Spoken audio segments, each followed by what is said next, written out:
عليه شهداء እያለ ይናገራል። ሁለተኛ ወንጌልን ያወረደው እርሱ ነው ወይንም ኢንጂል ተብሎ ቢጠራ አላህ Subhanahu Wa Ta'ala ነው። ነገር ግን እነዚያን ከጊዜ በኋላ ሰዎች በራሳቸው መጨመራቸውን ቀደም መጀመሪያ ላይ እንደነገርኳቸው ነው። በራሳቸው ውስጥ ያለ ግን እውነት አለ ወይ? አዎ በሁለቱም ላይ ያሉ እውነቶች አሉ እንዳልኳቸው እንደ ምሳሌ እንደ ናሙናነት ያክል እንደጠቀስኩላችሁ ለታቸው አይደል? መዲና ለአላህ Subhanahu Wa Ta'ala ስለ ኢንጂልም ተናገረ። وآتيناه الإنجيل يالا سيدنا عيسى عليه السلام كتناقر بهلا ثم قفينا على آثارهم برسلنا وقفينا بعيسى بن مريم وآتيناه الإنجيل نعم على ملسو سለ ቁርአን ሲገልጽ ምን ብሎ እንደገለጸው ተመልከቱ። ከየልጁ ጥያቄ ይመልስለታል። ይሄ ቁርአን አንቀጽ ላይ መልሱ ስላለ وأنزلنا إليك الكتاب بالحق مصدقا لما بين يديه من الكتاب ومهيمنا عليه إنه ደግሞ ሙሐመድ በአንተ ላይ እውነትን يعني በእውነት መጽሐፍን አወረድኩልህ አለ مصدقا لما بين يديه من الكتاب ብሎ ገለጸው ቁርአንን። አንደኛ እውነት ብሎ ከገለጸው በኋላ ምን አለ? በእርሱ ላይ ምንም ቅልቅል የሌለው የሰው ቃል የሌለው እውነት የሆነ ከእኔ ዘንድ የሆነ ብሎ ከገለጸው በኋላ مصدقا لما بين يديه ከርሱ በፊት ያሉትን የሚያረጋግጥ የሆነ ብሎ ገለጸው። የቁርአን አንዱ ባህሪ ይሄ ነው። ምን ማለት ነው? ከርሱ በፊት የነበሩትን የሚያረጋግጥ ማለት ቅድም መጀመሪያ ላይ እንዳረጋግጥኩላችሁ በውስጣቸው ላይ ያሉትን እውነታዎች የሚያረጋግጥ ማለት ነው እንጂ ያለፈው መጽሐፍ ትክክል ነው አሁን ባለበት ይዘቱ እያለ የሚያረጋግጥ እንዳይመስላችሁ። مصدقا لما بين يديه ከርሱ በፊት ያሉትን የሚያረጋግጥ የሆነ በእነርሱ ውስጥ ያለውን እውነት ይሄ እውነት ነው ይሄ እውነት ነው እያለ እውነቱን ያረጋግጣል። ሌላስ ምን ያደርጋል? ማረጋገጥ ብቻ ነው ወይ? ላ አይደለም። ومهيمنا عليه በእርሱም ላይ በእነዚያም ላይ ተቆጣጣሪ ሲሆን ይሄ ቁርአን አለ ያ ሰላም ያርማቸዋል ማለት ነው። አያቸዋል እውነት የሆነውን እውነት ነው ብሎ ያረጋግጣል፣ ያርማቸዋል ስህተቶችን ደግሞ። ለዚህ ነው የልጅ ጥያቄ ቀጥታ እዚህ ጋር ነው መልሱ። አምላክ አላህ Subhanahu Wa Ta'ala እነዚያን ቀደምት መጽሐፍቶችን ካወረደ በኋላ የሰው እጅ ገባባቸው። የሰው እጅ መግባታቸውና መግባታቸውን የሚያረጋግጥልን የሚያረግምልን አድርጎ ቁርአንን አወረደው። በዚያ ውስጥ ያለው እውነታቸውን ይሄ እውነት ነው ይለናል። አዎ ዛሬ ላይ በቁርአን ላይ ስናይ ጊዜ ሙሴ ነብይ እንደሆነ በቁርአን ላይ ይነገርናል። መጽሐፍ ቅዱስ ላይ ሂጅ ሙሴ ነብይ እንደሆነ ባገኝ ያንን እውነት ነው ብዬ አረጋግጣለሁ። ወታቻለ አይደለ? የሙሴ ወንድም ሃሩን ነብይ እንደሆነ አረጋግጣለሁ። አዎ አረጋግጣለሁ። ሃሩን ነብይ እንደሆነ ስናረጋግጥ ጊዜ መጽሐፍ ቅዱስ ላይ አለ እናረጋግጣለን። ነገር ግን ሃሩን ለእስራኤላውያን ሰዎች ወይፈን ሰርቶላችኋል ወይ ጣዖት ሰርቶ ሰጥቷችኋል ወይ ብትለኝ መጽሐፍ ቅዱስ ይላል ላ ሰርቶ ሰጥቷችኋል ወይ ማለት ነው። ተከታተሉ ላ ይሄ እሺ እና ይሄ ማብሪን የዚህ ምን الكتاب والمهيمن يمبل እሺ ባያ ይሰማል። እሺ ከታች ያለው ልጅ ቀጥልሽ።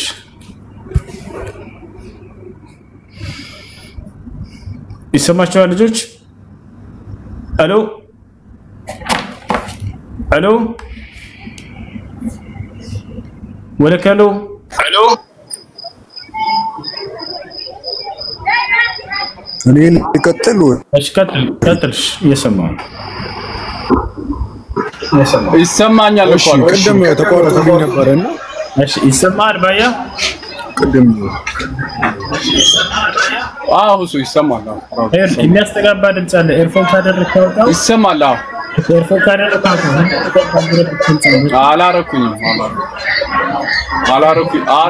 አላረኩኝም በድምጽ ኤርፎን አላረኩኝም። ድምጽ መልሳለሽ። ጥያቄዎች ነበሩ ልጠይቅህ ነበር። ክርስቲያን ነህ? ይሰማሃል? አሁን ክርስቲያን ነህ ወይ? የእፎይ ተከታይ ክርስቲያን ነህ? ኦኬ አሁን እግዚአብሔር ክርስቲያን ሆን ብሎ አዘዋል አላዘዘም? አልኩኝ። እግዚአብሔር ክርስቲያን ሆን ብሎ አዘዋል ወይ? መጽሐፍ ቅዱስ ለምን ክርስቲያን ነው? እግዚአብሔር ክርስቲያን ሆን ብሎ አዘዋል ወይ? አዞኛል። በደንብ ነው ያዘዘን። ያዘዘበት ቦታ ማስረጃ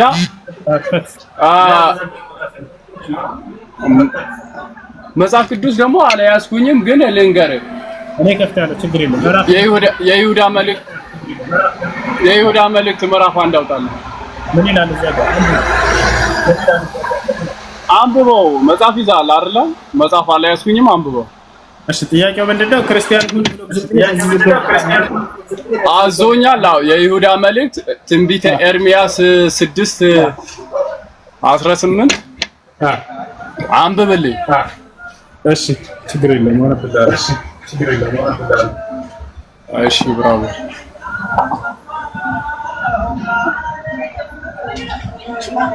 እንትን ያልከው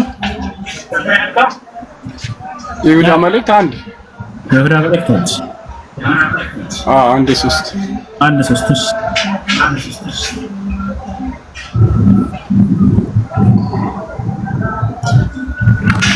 የት ጋር ነው?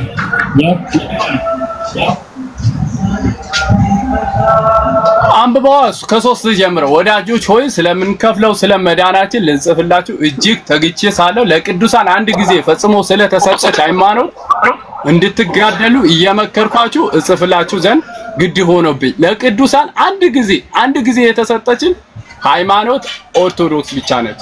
ቀጥተኛ መንገድ ኤርሚያስም 6:16 ቆይ ኤርሚያስ 6:16 ካየው ካነበብከው በመንገድም ላይ ቁም ተመልከት ቀጥተኛይቱ መንገድ ኦርቶዶክስ እንደሆነች በትክክል ወይ አባቴ ጥያቄው ምን ነበር? ደግሞ ምን ነበር?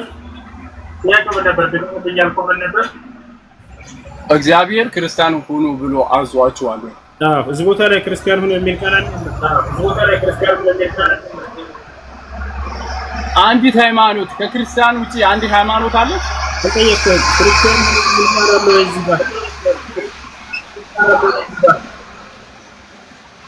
የቀደመችው ሃይማኖት ከክርስትና ውጪ ሌላ ሃይማኖት አለ? እኔ ነግሬሃለሁ። አንተ አሁን መጽሐፍ ቅዱስ በስነ ስርዓት ትቀበላለህ አይደል? ክርስቲያን ሁኑ የሚል ቃል አለ እዚህ ጋር።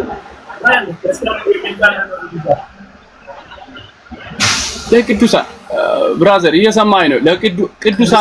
ለቅዱሳን ምናምነው እኛ ነን አይደል? ኦርቶዶክስ ነው አይደለም? ክርስቲያን ሁኑ የሚል ቃል አለ ወይንስ የለም እዚህ ጋር?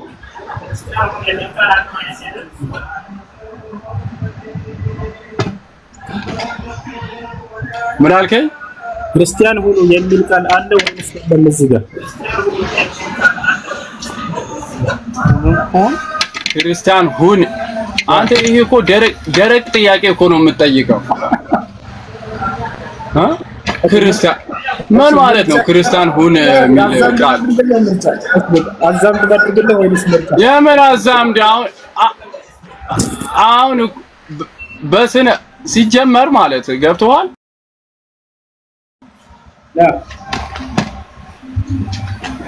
ስለ ክርስትና ምንም የምትጠይቀኝ ጥያቄ የለም። ነግሬሃለሁ። በቃ ከዚህ በላይ አልነግርህም። ክርስቲያን ሁን ብሎ ምን በቃ ለቅዱሳን አንድ ጊዜ ስለተሰጠች ሃይማኖት ኦርቶዶክስ ነች። ከዛ ውጪ የለም ባባዬ። እኔ አንተ ላናዳ አይደለም እና ብዙ ጊዜ ላወራም ፈልግ ነበር።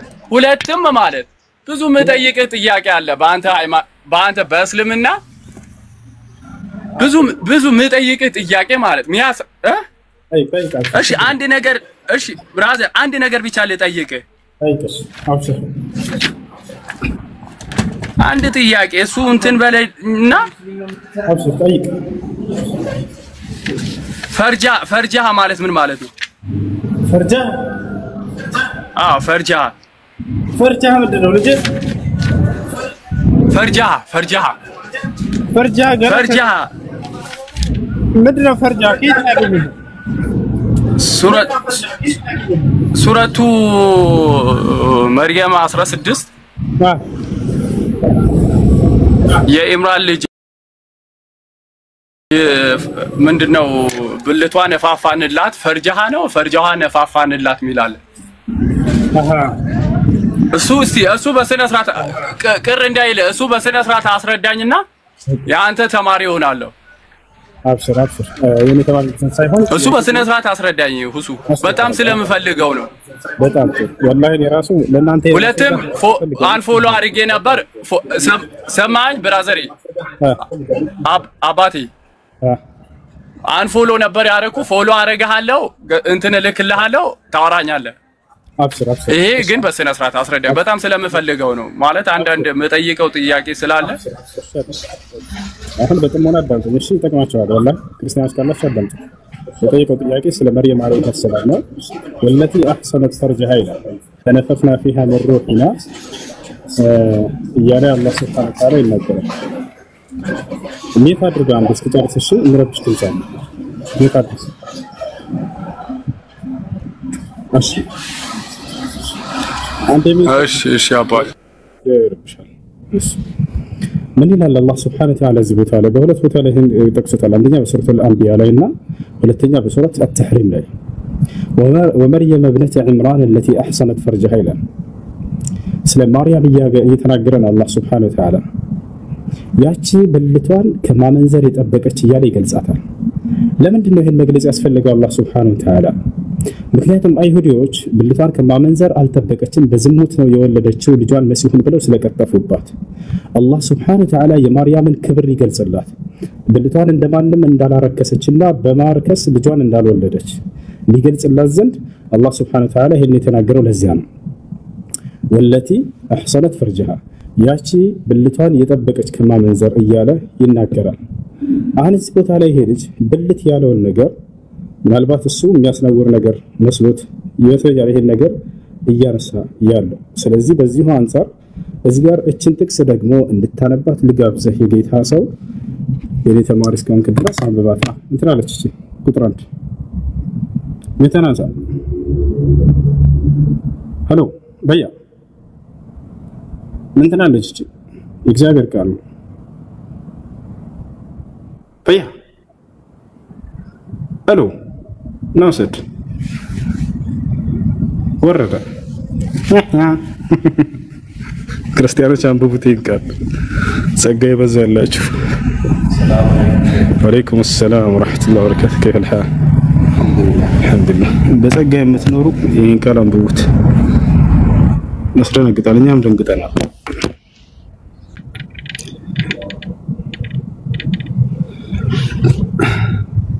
እንደው ማርያምን ቢወዳት ኖሮ ይሄን የቁርአን አንቀጽ ሲያዩ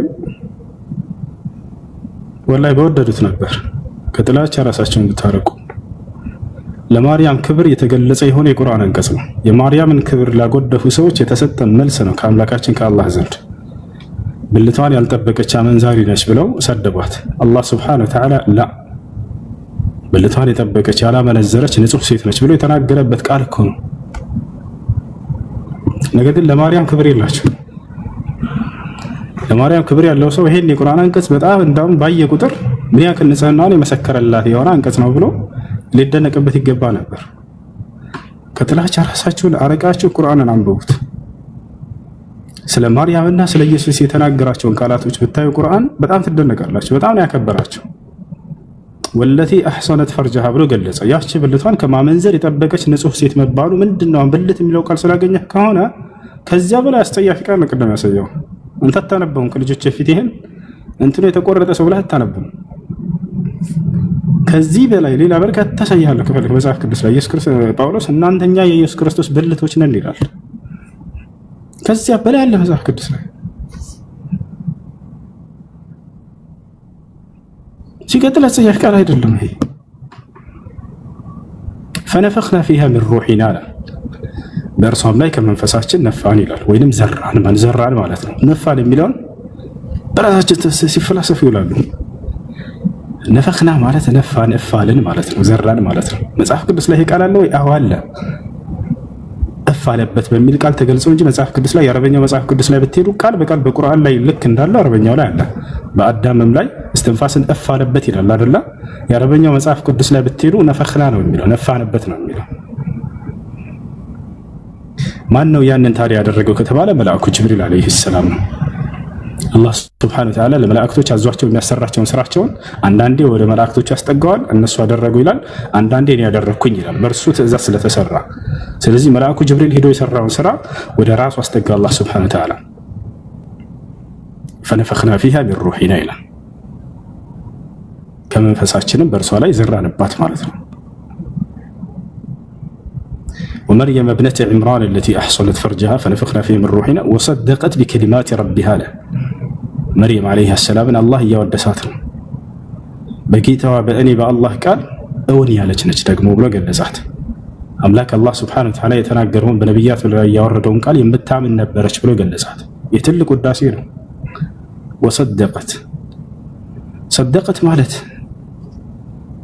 ዝም ብሎ ማመን ብቻ እንዳይመስላችሁ በተግባር በማረጋገጥ ያመነች ስለሆነች ነው ወሰደቀት ብሎ ገለጻት። በሌላ ቦታ ላይ ወኡሙሁ ስዲቀቱን ብሎ በዚሁ ቃል ይገልጻታል። እናቱ ደግሞ እውነተኛ ሴት ነች ብሎ አላህ ይገልጻታል። መርየም አለይሃ ሰላም በማመን ብቻ ያረጋገጠች ሳትሆን በተግባርም ያንን ያመነችበትን ያዋለች እውነተኛ ሴት ነች እያለ የገለጻት ነው። ወኩቱቢሂ በመጽሐፍቶችም ያመነች ነች። ወካን አይደለንም ይሉታል። አንተ የዝሙት ልጅ ነህ እያሉ እያሸፉበት ማለት ነው። እኛስ አባት አለን የዝሙት ልጆች አይደለንም ይሉታል። ያንን መልስ የሰጠልህ እኮ ቁርአን እኮ ነው። አይ የዝሙት ልጅ አይደለም ተብሎ ከተገለጸበት ቦታ የለም እኮ መጽሐፍ ቅዱስ ላይ ቁርአን መጥቶ እኮ ነው በዝሙት በፍጹም አልተወለደም ብሎ የገለጸልን። ይሄን የተነገረበትን አንቀጽ እንዳው ሊፎክሩበት ደስ ሊላቸው ሲገባ ይሄንን ባዩ ጊዜ በይሁዲዎች ላይ የመለሰ አያ መሆኑን ባዩ ጊዜ ብልት የሚል ቃል አለና እንዴት ብልት ይላል አምላክ? የቅድሙን ያሳየው እኔውን አገባኝ መጽሐፍ ላይ ዳሽ የተቆረጠ ብላን ተሰላል ሌላ ልጨምር ከተባለ በጣም ስንቶች አሉ። ሕዝቅኤል 23 እናንብበው እንዴ እግዚአብሔር ስለሆኑ ዝሙተኞች ሴቶች እያወራ ኦላና ሆሊባ የሚባሉ ቃል በቃል ምን ያህል ዘጋ ላሳያችሁ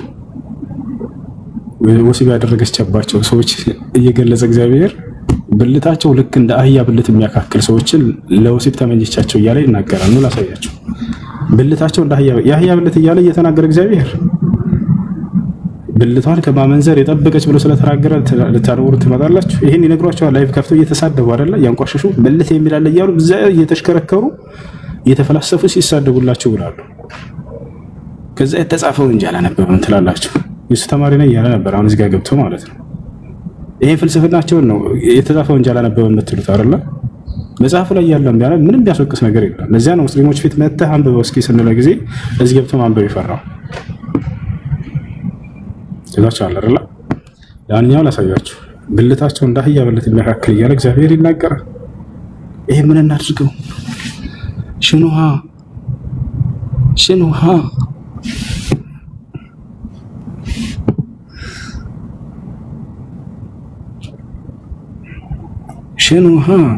አለ ይደዋይሰ ከእንደ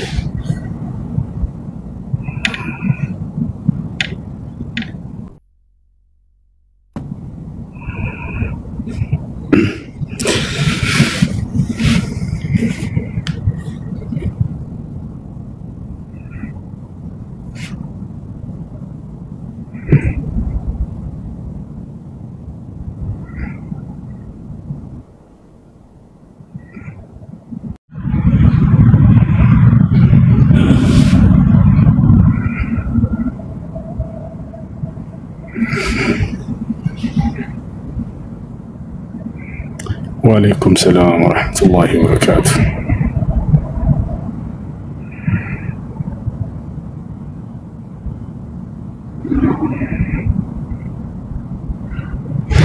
አራተኛው እንዴት ነው? አራተኛው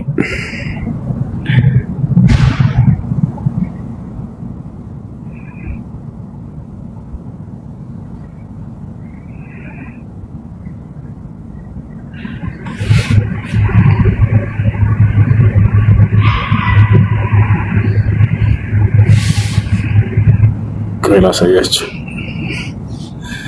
እንዳደነግጡ።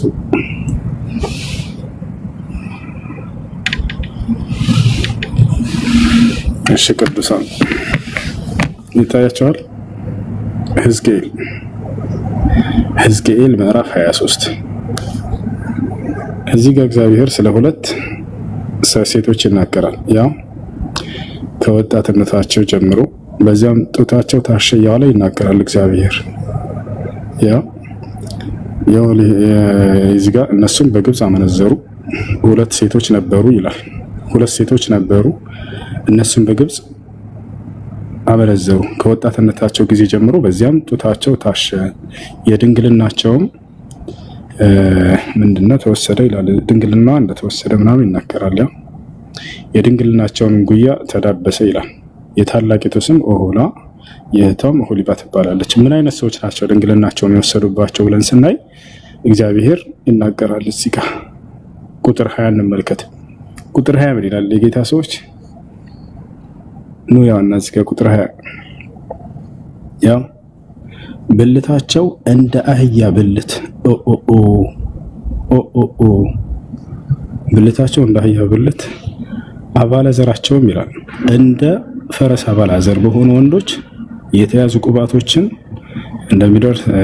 እንደሚያደርስ እርሷን በፍትወት ተመኘቻቸው ይላል። ያሰላም አባለዘር ስለ ስፐርም መጠን የፈረስ ስፐርም ያክል ያላቸው ሰዎች እያለ እየተናገረ ነው የጌታ ሰው።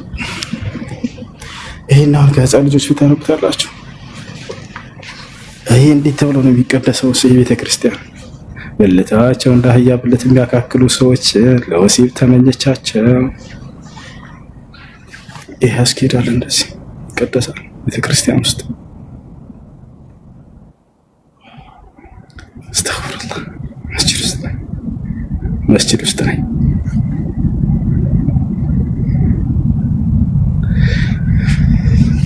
እሺ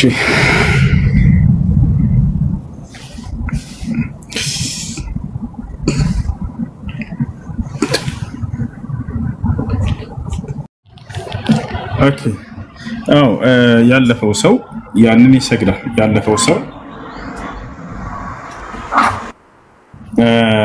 ያን እንትን ያለውን ያለፈውን ረካዓ ያመጣል። ነብዩ ሰለላሁ ዐለይሂ ወሰለም ሐዲስ ላይ እንደተናገሩ አልፏችሁ ከሆነ ኢማሙ ልክ ሲያሰላምበት ጊዜ አለፋችሁን ቁሙና ሙሉ ብለውናል።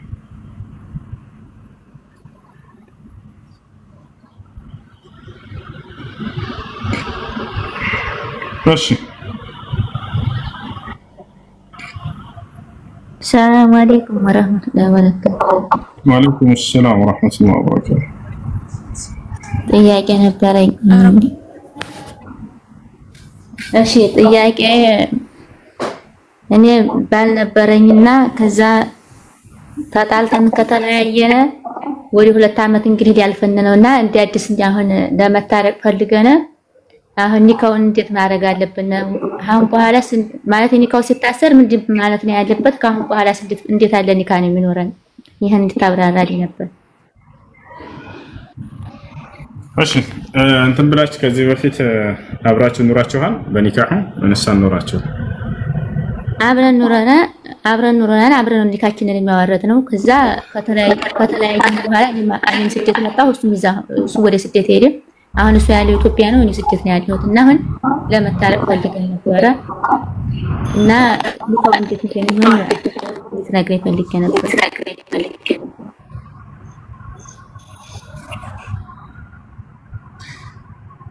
ኦኬ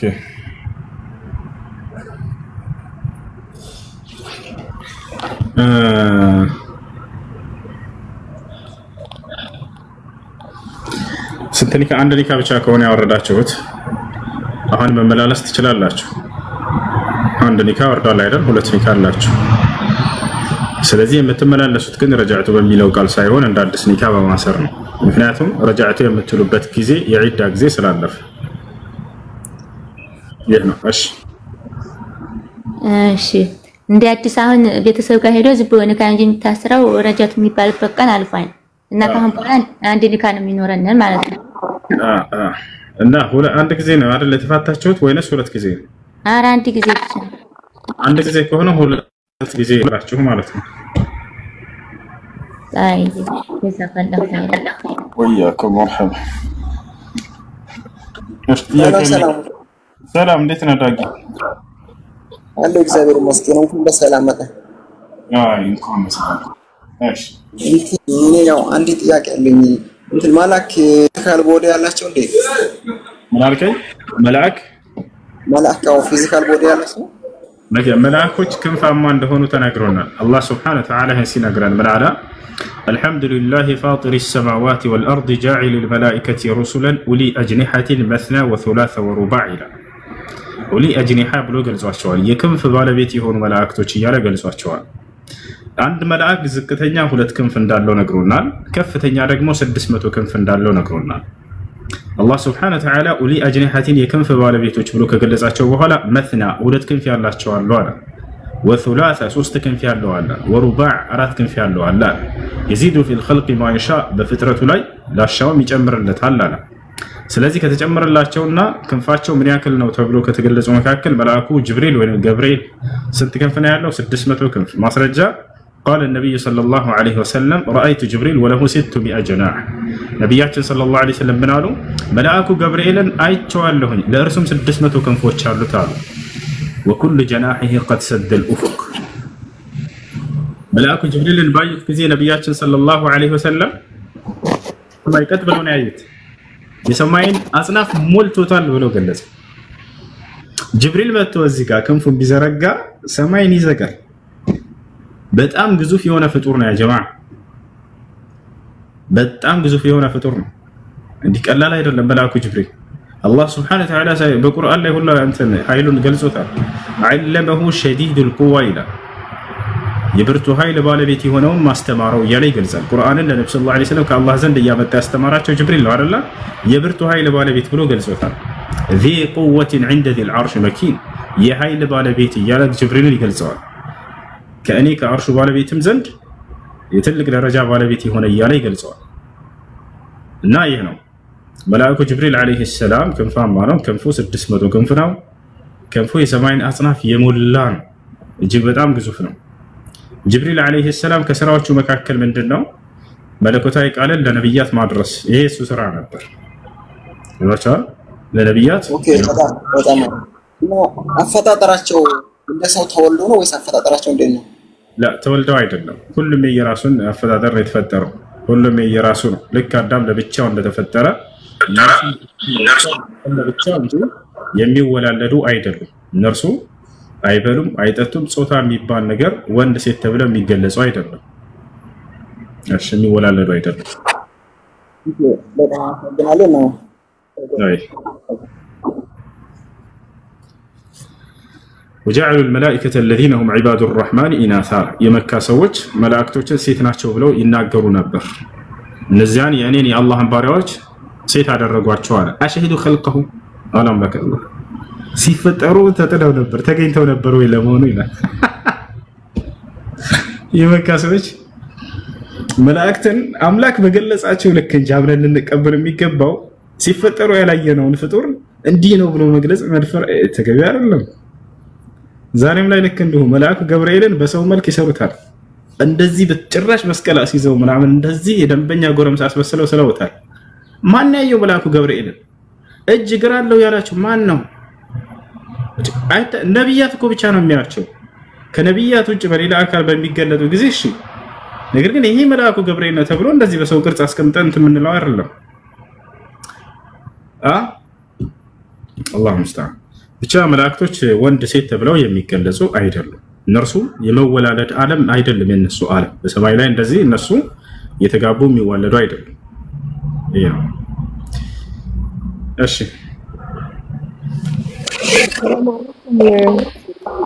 ወአለይኩም ሰላም ወራህመቱላሂ ወበረካቱ።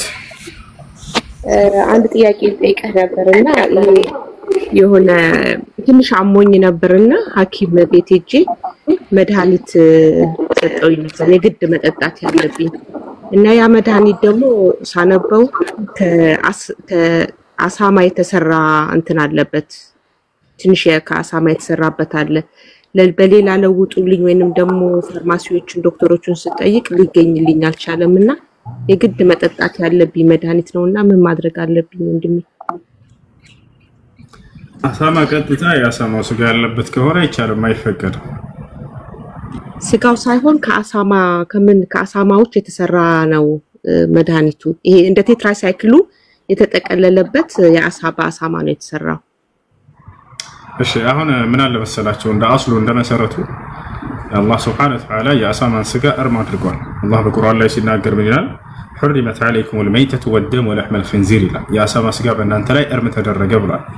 በሌላ ቦታ ላይ አላህ Subhanahu Wa Ta'ala ምን ይላል? قل لا أجد فيما أوحي إلي محرما على طاعم يطعمه إلا أن يكون ميتة أو دما مسفوحا أو لحم خنزير ይላል። የአሳማ ስጋ እርም ተደረገ በእናንተ ላይ ያለ አላህ Subhanahu Wa Ta'ala ይናገራል። ስለዚህ እንደ አስሉ እንደ መሰረቱ ሐራም ነው የአሳማ ስጋ መብላት በፍጹም አይፈቀድም።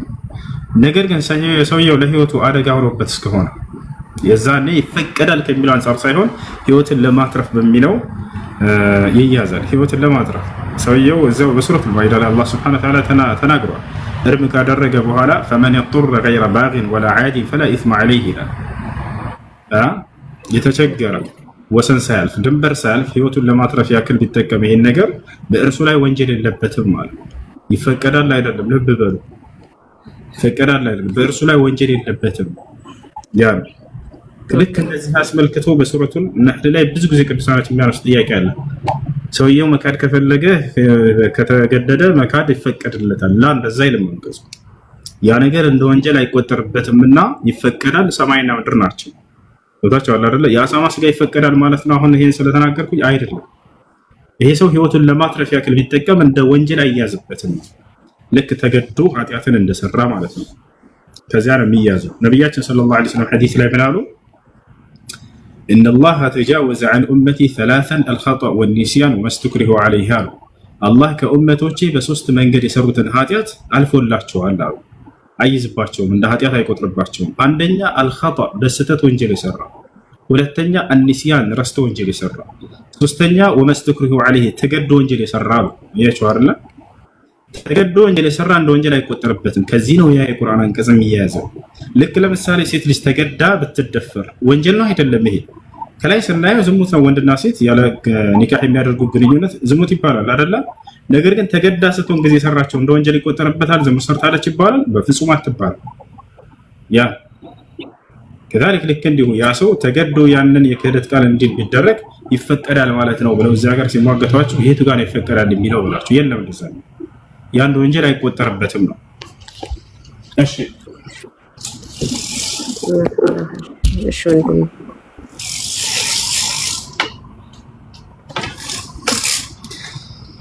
ብፁዕ ወቅዱስ አቡነ አብዱልከሪም እንዴት ነህ? ደህና ነህ? ጠፍተሃል አንተ ሰው።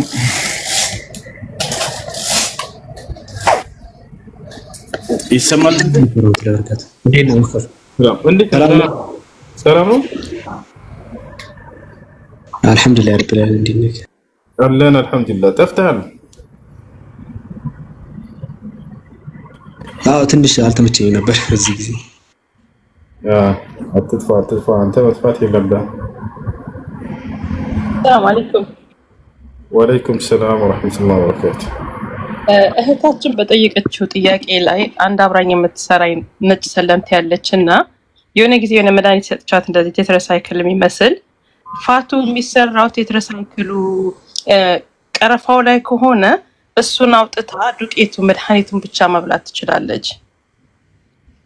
ያ አሳማው የተሰራው በመሸፈኛው ላይ ብቻ ከሆነ መክፈት ትችላለች ቴትራሳይክሉን ማለት ነው። ያ እና እንደዛ ጋር መውሰድ ትችላለች እህታችን ኢንሻአላህ። መርሐባ ሰምተሻል አይደል? ሰላም አለይኩም። ወአለይኩም ሰላም ወራህመቱላሂ ወበረካቱ። ዝምታ ሰላም እንዴት ነህ?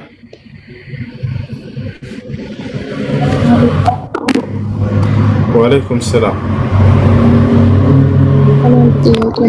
ኢትዮጵያ ባለቤት አለኝና ደህና ነው?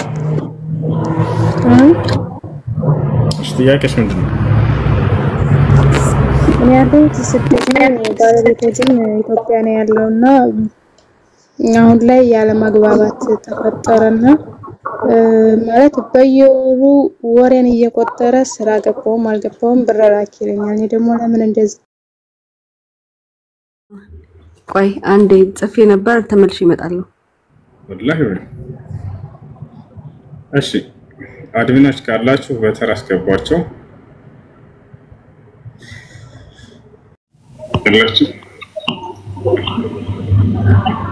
السلام عليكم ورحمة الله وبركاته. وعليكم السلام ورحمة الله وبركاته. እኔ ጥያቄ ሴሊ ጥቁሯን ቀለም ብትቀባ ቀይኝ ሌላ ካረሽ ችግር አለ? ሴት ጥቁሯን ቀለም ብትቀባ ወንዱም ልጅ ቀለም ቢቀባ ፀጉሩን ችግር የለውም ከማጥቆሪያ ውጭ። ማጥቆሪያ ነብያችን ሰለላሁ ዐለይሂ ወሰለም ሐዲስ ላይ ሲከለክሉናል። غيروا هذا الشيء وجنبوه السواد አሉ። አቡበክር ሲዲቅ ረዲየላሁ ዐንሁ አባስ አመጡላቸውና ጸጉሩን ልንቀይርለት ነበር ብለው ሲጠይቋቸው ጸጉሩን ቀይሩለት በምትፈልጉት ከለር ጥቁር ከለርን ግን አርቁት ብለው ተናገሩ። ስለዚህ ማጥቆሪያ ክልክል ነው። በሌላ ሐዲስ ላይ ነብያችን ሰለላሁ ዐለይሂ ወሰለም ምን አሉ? سيأتي في آخر الزمان قوم يخضبون بالسواد فهؤلاء لا يجدون رائحة الجنة ወደፊት ቂያማ በሚቀርብ ጊዜ ከተወለዶች ጸጉራቸውን ጥቁር ቀለም የሚያቀልሙ የሚነቅሩ ሰዎች በብዛት ይመጣሉ አሉ። እነዚህ ሰዎች የጀነት ሽታ ያገኙም ብለው ተናገሩ። የጀነት ሽታ ያገኙም የሚለው ቃል ሰውየው እንደው ጀነትን አይገባም ማለትም ለማለት ሳይሆን ያ ወንጀል ከተላለፈ ወንጀል መሆኑን ለመግለጽ የሚጠቀሙት የሆነ ቃል ነው፣ የገነት ቃል ነው። ይሄንን ካደረክ ቤት ድርሽ አትልም ይሉናል አይደል? እናትና አባቶቻችን ግን ያስገቡናል ያስገቡናል። ለምንድን ነው ያን ቃል የሚናገሩት ታዲያ? ያን ነገር እንዳናጠፋና እዚያ ነገር ላይ እንዳንወድቅ ትኩረት እንድንሰጥ የገነት ቃልን እየተጠቀሙ ከፈቻል ከታሪክ ልክ እንዲሁ ነብያችን ሰለላሁ ዐለይሂ ወሰለም ሐዲስ ላይ የሆነን ወንጀል አንስተው ይሄን ያደረገ የጀነትን ሽታ ያገኝም ካሉ ይሄን ያደረገ ለይሰ ሚኒ ከኔ አይደለም ካሉ ከፈቻል ይሄን ያደረገ የተረገመ ነው ካሉ ያ ነገር የሚያስረዳ ነው ምንድነው? ከታላላቅ ወንጀል መሆኑን ለመግለጽ ነው። እሺ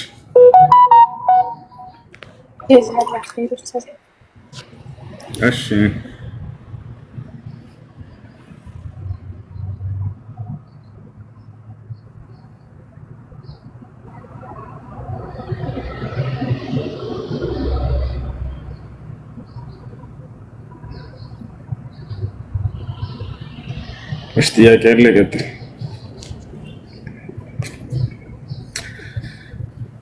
እሺ ጥያቄ አላችሁ? የገባችሁ ልጆች ከሌላችሁ ወረዱና ሌሎች ይግቡ። አሎ አሎ አድሚኖች አውርዳቸው። እሺ ነዝሉም ታህት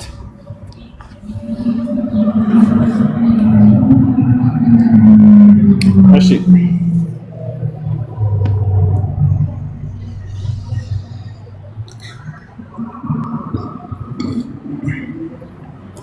አድሚኖች ካላችሁ በተራ አስገባችሁ።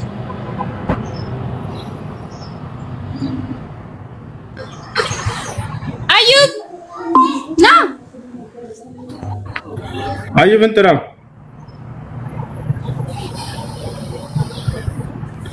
አዩብ እንጥራው። አድሚኖች አንዴ ኮሜንቱን ክፈቱት እስኪ። ኮሜንት ክፈቱት አንዴ።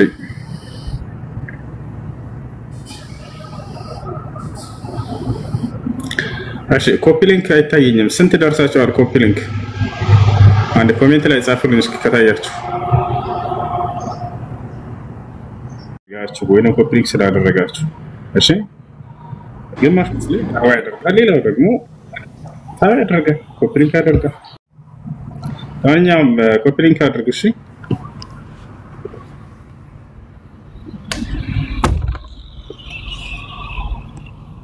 የገባችሁ ካላችሁ ማውራት ትችላላችሁ። ያ ሰላም ያ ሰላም ያ ሰላም ያ ሰላም ያ ሰላም። እሺ ወአለይኩም ሰላም። አዩብ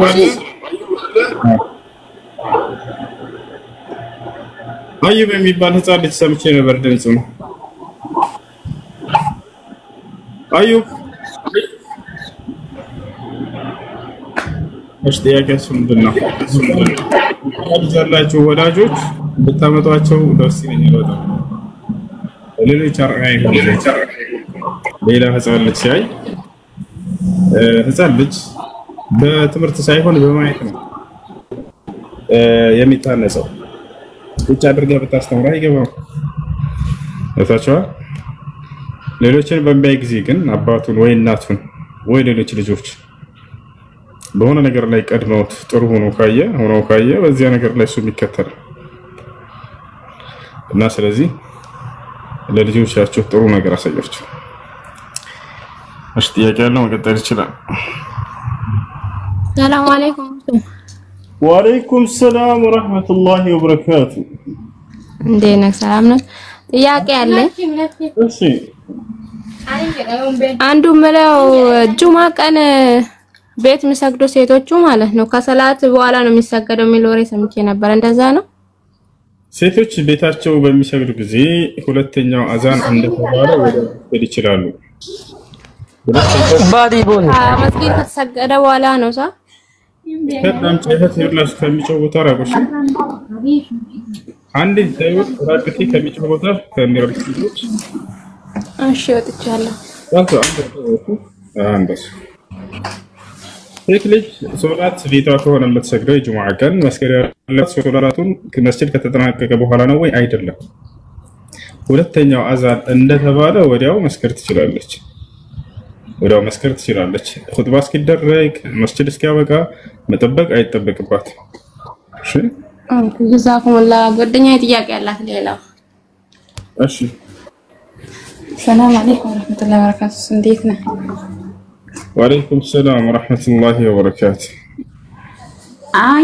እኔ ጥያቄ ባለፈው የሆነ እንትን እንደዚህ ቁርአን ምናምን ያልደረሳቸው ሰዎች አይቆሙባቸው ምናምን ስትል ሰምቼ ነበር። አሁን ለምሳሌ እኔ ቤተሰቦች የኔ ክርስቲያን ናቸው አያውቁም። ስለዚህ እንዴት ነው? ንገራቸው፣ እስላምን አስረጃቸው። አንቺ ንገራቸው። አይሰሙም። خلاص حجة ቆመባቸው ማለት ነው። ነግረሻቸው እንድካው። እሺ ተዛላከ ሌላ ደግሞ አንዱ ጓደኛ ነበረችና ኒካ ለማሰር ፈልጋ ነበር እና ቤተሰቦቿ ደግሞ ይሄን አክል ካላመጣሽ አናስርልሽ ምናምን እያሏት ነው። ልጁ ደግሞ ብዙ ብር ስለተጠየቀ አይችልም። እንዴት ነው ይሄ ነገር? ደጋሚ አትሰማሽ? አንድ ጓደኛዬ ነበረችና ኒካ ለማሰር ፈልጋ ቤተሰቦቿ እስከ 200,000 ካላመጣሽ አናስርም ኒካ እያሏት ስለሆነ እሷ እንዴት ነው ማለት የምትችለው? የራሷ ቤተሰቦች ናቸው እንድንድርሽ ገንዘብ አምጪ 30,000 ብር ያላት። ወንድሟ አባት የላትም። ወንድሞች አባት የላትም እና እናትና ወንድሟ ማለት ነው። እሺ እናቷና ወንድሟ ሆነው እንድንድርሽ ከፈለግሽ ገንዘብ ብራት ነው 30,000 ብር። ላ 200,000 ብር ነው አምጪ። 200,000 አምጪ። እሱን ካመጣሽ ኒካ እናስርልሻለን ያሏት።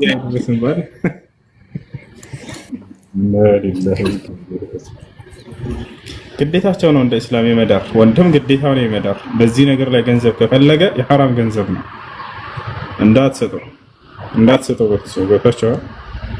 ሸሪዓ ፍርድ ቤት እንዴት ነው ማስረው? እሺ ሸሪዓ ፍርድ ቤት ነው የምታሰረው ወይስ ታናሽ ወንድም አለ የመጨረሻ እሱን ማሰር ይችላል? ስንት አመቱ? ትልቅ ነው ልጆች አባት ነው። ይችላል ማሰር ይችላል እሱ። እሺ ጀዛከላህ ወያ እሱም ቢካለ ሸሪዓ ዝም ብሎ ማሰር ይችላል። አጎትም ማሰር ይችላል።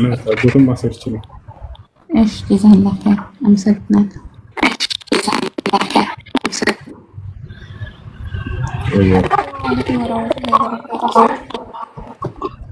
وعليكم السلام ورحمة الله وبركاته. الحمد لله. ረመዳን ጊዜ ማለት ነው አንድ ወር ብሎ አልጾም መስዋዕት አንድ ወር ብሎ ሳይጾም ወጣ። እንዴት ይታያል? ደጋሚ አይሰማም?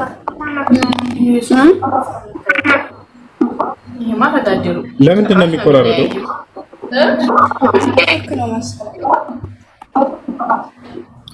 እሺ ልጆች አንዴ ኮፒ ሊንክ አድርጉ። ሲያስጠላ ሁሌ ኮፒ ሊንክ አድርጉ ምናምን። እንዲህ ማለት አልወድም። ወረበል ካባ። እሺ አድሚኖች እስኪ ቢያንስ ኮሜንት ላይ ኮፒ ሊንክ አድርጉ በላቸው። እናንተ ቢያንስ አድርጉ እናንተ። እሺ ሰላም አለይኩም። እሱ የሷ እኮ ነው ያንተ አይደለም። ይቆራረጥ። እሺ ጥያቄሽ ምንድን ነው? ሁሴኒ ጥያቄ ዱዓ ስታረግ ማለት ነው ሁል ጊዜ በአንድ ላይ የሆነ የምትፈልገው ነገር ይኖራልና ሁል ጊዜ ዱዓ ታረጋለህ። ለዛ ነገር ምላሽ ማይሰጠው ከኛ ስህተት ነው ወይስ ምንድነው? በዚህ ነገር ትንሽ ነቢያችን ሰለላሁ ዐለይሂ ወሰለም ሐዲስ ላይ ምን አሉ? ይስተጃቡ ሊአሐዲኩም ማ ለም የቁል ደዐውቱ ፈለም የስተጀብ ሊ። አንዳችሁ ዱዓውን ተቀባይነት ያገኛል። ዱዓ አድርጌ ተቀባይነትን አላገኘሁም እስካላለ ድረስ አለ። ዱዓ ተቀባይነት እንዲኖረው ሌላኛው ምንድነው? የቂን ኑሯችሁ ዱዓ ማድረግ كما قال النبي صلى الله عليه وسلم ادعوا الله وانتم موقنون بالاجابه አላህ እንደሚቀበላችሁ እርግጠኛ ሆናችሁ ለምኑት ጠይቁታል። ያ ሌላው ነገር የዱዓን መቀበል በአንድ ነገር ብቻ አትረዱት። በአንድ መንገድ ብቻ መምጣት አለበት አትበሉ። ዱዓ ስታደርጉ ጊዜ ወይ የጠየቃችሁት ነገር በቀጥታ ሊመጣላችሁ ይችላል። አንደኛ ጊዜውን አሁን በፈለጋችሁበት ጊዜ ሊመጣላችሁ ይችላል። ሁለተኛ ያ ነገር ዘግይቶ ሊመጣ ይችላል። አሁን ቢሰጣችሁ ያ ነገር ለእናንተ ጥሩ ላይሆን ይችላል። ወደፊት ቢሰጣችሁ ግን ለእናንተ የተሻለ ሊሆን ይችላል። አላህ ሱብሓነሁ ወተዓላ ወዐሳ አን ተክረሁ ሸይአን ወሁወ ኸይሩን ለኩም ወዐሳ አን ቱሒቡ ሸይአን ወሁወ ሸሩን ለኩም አለ። ምናልባት አንዳንድ ነገራቶችን ልትጠሉ ትችላላችሁ፣ እነዚያ ግን ለእናንተ መልካም ነገሮች ሊሆኑ ይችላሉ አለ። አንዳንድ ነገራቶችን ልትወዱ ትችላላችሁ፣ እነዚያ ደግሞ ለእናንተ መጥፎና ጎጂ ሊሆኑ ይችላሉ አለ። ወላሁ የዕለሙ ወአንቱም ላ ተዕለሙን ብሎ ዘጋው። እኔ አውቃለሁ እናንተ ግን አታውቁም ማለት ያችሁ። የሰው ልጅ የሚፈልገውን ነገር ስለመጠየቅን እንጂ ይጉዳኝ ይጥቀመኝ ያ ነገር የሚለውን አያውቅም። ያን የሚያውቅለት ማን ነው? አላህ ሱብሓነሁ ወተዓላ። መቼ ያንን ነገር ማድረግ እንዳለበት የሚያውቀው እርሱ ነው። ለእርሱ ተውት፣ ለአላህ ሱብሓነሁ ወተዓላ። አሁን ካልሆነልኝ ይሄ ነገር ብላችሁ ጠይቃችሁ ምናልባት ያ ነገር ቢሆን ጉዳት ሊሆንባችሁ ይችላል። እናንተ ጊዜውን ጠብቆ ሲመጣ ጊዜ ካሰባችሁት በላይ ነገሩ ያማረ ሆኖ ሊመጣ ይችላል። አንደኛ እሱ ነው። ሁለተኛ ዱዓ አድርጋችሁ አኺራ ላይ ሊሆን ይችላል ያ የዚያ ዱዓ ምንዳም ይሰጣችሁ። እሱ ነው ደግሞ የተሻለው። ወለልአኺረቱ ኸይሩን ለከ ሚነል ኡላ፣ ከቅርቢቱ ዓለም ይልቅ የመጨረሻይቱ ዓለም ለአንተ የተሻለች ነች ይላል። ስለዚህ ዱዓ ካደረግን የግዴታ ያ ነገር እዚህ ሲከሰት እስካላየን ድረስ አይልም ሙስሊም። ምናልባት በቀጣዩ ዓለም ይሄንን ከፍ ያለ ደረጃ ሊያዘጋጅልኝ ሊሆን ይችላል በዚህ በዱዓ አማካኝነት ብሎ ያንን ሊያስብ ይገባል። ሶስተኛ በዚያ በዱዓ አማካኝነት ኃጢአትህን ሊምርልህ ይችላል። የጠየቀው ነገር ሳይሰጥህ ቀርቶ ነገር ግን ምን ያደርገዋል? አላህ ሱብሓነሁ ወተዓላ ያኔ ለወንጀልህ ለኃጢአትህ ማስማሪያ ያደርግልሃል ወንጀል ካለበት። ያን አራተኛ ወይንም ደግሞ በአንተ ላይ ሊመጣብህ አደጋ ካለ ያንን ሊመልስልህ ይችላል በዛ በዱዓ አማካኝነት። ያ ሌላው ነገር ወደፊት ሰውየው የውመል ቂያማ በጣም የሚቀጣ ከሆነ በኃጢአቱ ምክንያት አላህ ሱብሓነሁ ወተዓላ እዚህ ምድር ላይ ፈተናዎችን ያበዛበታል። በዛ ዱዓ በሚያደርግ ጊዜ ሰውዬ በዚያ አማካኝነት ያንን የአኺራውን ቅጣት እዚሁ ያስቀርለታል። በቃ ያቻው አይደል? በእነዚህ ነገራቶች ሁሉ ይመጣል ብለን ዱዓን ማሰብ አለብን እንጂ የግዴታ የጠየቁት እዚህ ካልሆነ አይልም ሙስሊም። እንደውም ዝቅተኛው እሱ ነው። ከፍተኛ የትኛው ነው? ኃጢአት ካለበት ለኃጢአቱ ምህረት ማግኘቱ፣ በቀጣዩ ዓለም ጀነቱን ማግኘቱ በዚያ በዱዓ አማካኝነት ጌታውን የአላህን ጸጋ መጎናጸፉ እሱ ነው የተሻለው። እዚህ የጠየቅናት ምድራዊ ጥቅም ብትከሰት እሷ ትንሽ ሆነች። ቢከሰት ባይከሰት ይሄ አያሳስበው ሙስሊም። እሺ አንድ እኔ ወንድ ልጅ ከሞተ 4 ዓመት ሆኖታልና ምን አይነት ሰደቃ ባረግለት ነው እሱ ሊደርስለት የሚችለውና እናቴ ደግሞ እስካሁን ድረስ ሰብሩን ማድረግ አልቻለችም እና እሷ የምታለቅሰው እንትን የምትለው ነገር በወንድሜ ይደርስበታል። እሷ ለወንድምሽ ብላ የምታደርገው ነው ነው እሷ ሰብሩ ማድረግ አልቻለችም። እስካሁን ድረስ ታለቅሳለች። ስታስበው ማለት በቃ በጣም ነው የተጎዳቸው። መተው አልቻለችም እና እሷ የምትሆነው ነገር የምታለቅሰው ነገር ሰብራ ለማድረጓ እሱን በአኺራ ላይ የሚያስቀጣው ነገር ይኖራል። እንደ እስልምና እንደ ሰው በሌላ ሰው ኃጢአት አይጠይቅም፣ አይቀጣም። አልቅሽልኝ አደራ ብሎ ተናዞ ሄዶ ብታለቅስ ኖሮ የዛኔ ይቀጣል። ይሄን እንዲያዝ አልታዘዘምና ሰውየው። ለዚህ ነው ነብያችን ሰለላሁ ዐለይሂ ወሰለም ሐዲስ ላይ ምን አሉ? ኢነል መይት ለዩዐዘቡ ቢቡካኢ አህሊሂ አሉ። የሞተ ሰው በቤተሰቦቹ ለቅሶ ይቀጣል አሉ። ያ ማለት እንዲያለቅሱለት ተናዞ ሄዶ ከሆነ ነው ብለዋል ዑለሞች እንጂ ካላላቸው ያንን በራሳቸው ቢያለቅሱ አይጠይቅበትም ይሰ እና ያንን ማድረግ የለባትም እሷ። አደጋ በደረሰበት ጊዜ አንድ ሙስሊም ማድረግ እንዳለበት በእስላም ተቀምጧል። وبشر الصابرين الذين إذا أصابتهم مصيبة قالوا إنا لله وإنا إليه راجعون إلى لك الله سبحانه وتعالى محمد هوي ታጋሾችን አብስራቸው እነዚያ አደጋ በደረሰባቸው ጊዜ እኛ የአላህ ነን ወደ እርሱም ተመላሾች ነን የሚሉ ብሎ ተናገረ። خلاص ያ ነው። ስለዚህ ሞት ለማንም የሚቀር ነገር አይደለም እና ሁላችንም በምንሞትበት ጊዜ አለ። ያ ጊዜ ደረሰና ልጄ ሞተ ብላ ሰብር አድርጋ ከአላህ ዘንድ احتساب እያደረገች ምንዳን መጠበቁ የተሻለ ነው እንጂ ለዚያ ነገር እሷ እያለቀሰች እያዘነች መኖሩ ተገቢ አይደለም። እሱ የሚጠቅመውን ነገር ይልቅ ታድርግለት። እስላም ያመለከተው ያን ነው። አንድ ሰው ከሞተ በኋላ ለርሱ የምንሰራቸው መልካም ስራዎች አሉ፣ ምንዳ እንዲጻፍለት የምናደርግበት አሉ። እነዚያ ላይ ትኩረት ማድረግ ነው። እነዚያ ልንገራችሁ። ነብዩ ሰለላሁ ዐለይሂ ወሰለም ሐዲስ ላይ ምን አሉ? የሆነ ሰው መጣና ጠየቃቸው። جاء رجل إلى النبي صلى الله عليه وسلم وقال يا رسول الله إن أمي قد ماتت فلو أتصدق عنها هل ينفعها؟ فقال له النبي صلى الله عليه وسلم نعم وعليك بالماء. أنت يا الله ملكتين هو إناتي متابعين لك لأرسوا بي صدق أبادر قلات هي تقماتها تقبين نتيجة يقين له بلو تيك. قال نعم أو على النبي صلى الله عليه وسلم. سلزي لمتبت كالبلو عند سو እናትህ ልትሆን ትችላለች፣ አባትህ ሊሆን ይችላል፣ አያትህ ሊሆን ይችላል፣ ወንድምህ፣ አጎትህ፣ የምታውቀው ሰው ሊሆን ይችላል፣ ጓደኛህ ሊሆን ይችላል። ወዛቻለና ለዚያ ነይታችሁ ዱዓ በስማን ነው ሰደቃ ብታደርጉለት ተቀባይነት አለው። ሰደቃ ሲባል ማንኛውም የሚበላ የሚጠጣ የሚለበስ ማንኛውም ስጦታ የሆነ ገንዘብ ሊሆን ይችላል፣ ማንኛውም ነገር በዚያ ሰው ስም ነይታችሁ በልባችሁ የሰደቃ ምንዳ ለዚያ ሰው እንዲደርስ ብላችሁ ነይታችሁ ለደሃ ብታበሉ አላህ Subhanahu Wa Ta'ala ለዚያ ሰው እንዲደርስ ያደርግላችኋል። እሺ ያን ስራ እንደሰራ ለርሱ ብለን ሰደቃ እንዳደረግን ይደርሰዋል ወይ? እንዲያውቅ ይደረጋል ወይ? የሞተ ሰው ከተባለ አዎ ያውቃል። ነብያችን ሰለላሁ ዐለይሂ ወሰለም ተናገሩ። ሐዲስ ላይ ምን አሉ? قال النبي صلى الله عليه وسلم إن الرجل لترفع له درجته في الجنة فيقول من أين لي هذا يا رب؟ فيقال هذا باستغفار ولدك لك. ነብያችን ሰለላሁ ዐለይሂ ወሰለም ምን አሉ? አንድ ሰው ከህልፈቱ በኋላ ከሞቱ በኋላ ደረጃው ከፍ ሲደረግለት ይመለከታል አሉ። የዛኔ ይጠይቃል፣ ጌታዬ አላህ ሆይ ይህ ደረጃ ከፍ እየተደረገ ያለው በየትኛው ስራዬ ነው ይላል። እንግዲያም ስራ አቋርጫለሁኝ ይላል። ከሞተ በኋላ ሰው ስራው ተቋርጣ አይደለ? إذا مات ابن آدم انقطع عنه العمل إلا من ثلاث كما قال النبي صلى الله عليه وسلم የሰው ልጅ ከሞተ መልካም ስራ ይቋረጣል አሉ። አትሰግድማ አትጾምማ፣ ስለዚህ የሚጻፍልህ ነገር የለም። ታዲያ ደረጃው ሲጨመር ይመለከትና ይህ ሰው ጌታዬ ይህ ደረጃ እየጨመረ ያለው በየትኛው ስራዬ ነው ይላል። هذا باستغفار ولدك لك ይባላል አሉ ነብዩ ሰለላሁ ዐለይሂ ወሰለም። ይህማ አንተ ከሞትክ በኋላ ልጅህ ላንተ ባደረ እያደረገ ባለው ኢስቲግፋር ሰደቃ ዱዓ ማከኝነት እየተጨመረልህ ያለ ደረጃ ነው ይባላል አሉ። ወለዲከ ሲል ጊዜ ልጅህ ሲባል ጊዜ ያ ልጅ እንደሚሰራለት እንዲያውቅ ይደረጋል ማለት ነው። በዚህ በጣም ይደሰታል።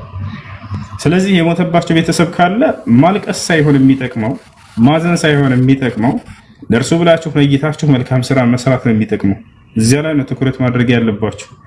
ነብያችን ሰለላሁ ዐለይሂ ወሰለም ትኩረት እንድታደርጉ የፈለጉትም በዚያ ላይ ነው። በሌላ ሐዲስ ላይ قال النبي صلى الله عليه وسلم سلوا لأخيكم التثبيت فإنه الآن يسأل وفي رواية أخرى قال النبي صلى الله عليه وسلم استغفروا لأخيكم فإنه الآن يسأل. በነብያችን ሰለላሁ ዐለይሂ ወሰለም ጊዜ ሆነ ሰው ሞተና እንዴ ከተቀበረ በኋላ ነብዩ ሰለላሁ ዐለይሂ ወሰለም ምን አሉ? سلوا لأخيكم التثبيت فإنه الآن يسأل አሉለት። ለዚህ ለወንድማችሁ ጽናትን አላህ እንዲለግሰው በቀብር ጥያቄ ላይ ጸሎት አድርጉለት፣ እርሱ አሁን የቀብርን ጥያቄ ይጠይቃልና አሉ። አያችሁ ዱዓ ማድረግ ጸሎት ማድረግ ለሞተ ሰው እንደሚቻል ከዚህ እንረዳለን። በሌላ ሐዲስ ላይ ለሌላ ሰው ምን አሉ? استغفروا لأخيكم فإنه الآن يسأل አሉ። ለዚህ ለሞተው ወንድማችሁ ምህረትን ተማጸኑለት፣ እርሱ አሁን የቀብርን ጥያቄ ይጠይቃልና አሉ። አያችሁ ዱዓ ኢስቲግፋር ሰደቃ እንደሚቻሉ ከነዚህ ማስረጃን ይዛለን ለሞተ ሰው። ሌላ የሚቻል መልካም ስራ ምንድነው? ሐጅና ዑምራ። جاءت امرأة إلى النبي صلى الله عليه وسلم وقالت يا رسول الله إن أمي قد ماتت أفأحج عنها وأعتمر عنها؟ فقال لها النبي صلى الله عليه وسلم نعم حجي واعتمري عنها. ነብያችን ሰለላሁ ዐለይሂ ወሰለም ጋር መጣችና አንድ ሴት ጠየቀች፣ አንተ የአላህ መልእክተኛ ሆይ እናቴ ሞታብኛለች፣ ለእርሷ ብዬ ሐጅና ዑምራ ባደርግላት ይበቃል ብላ ጠየቀች። فقال لها النبي صلى الله عليه وسلم نعم አዎ ይበቃል፣ ስለ እርሷ ብለሽ ሐጅና ዑምራ አድርግላት አሉ። ስለዚህ እነዚህ አምስት መልካም ስራዎች ማስረጃ የመጣባቸው የሆኑ ናቸው። እሺ ለማን ነው የምትሰግዱት? ማራችሁ ከለሽ ለወርካት ወአለይኩም ሰላም ወራህመቱላሂ ወበረካቱ። እሺ ሰላም ናችሁ? ሰላም ነው አንድ አልሐምዱሊላህ። የሆነ ኢሊ ነበረችኝና ሻሃዳ እንድታስይዝልኝ ነው ልደውላትና እንዳታወርድ መጣሁ ነው እዚሁ ነው ልደውላት። አይ እሺ ሌላ ጥያቄ ያለው መቀጠል ይችላል። የጨረሳችሁ ልጆች እንወርድ ጀውሪና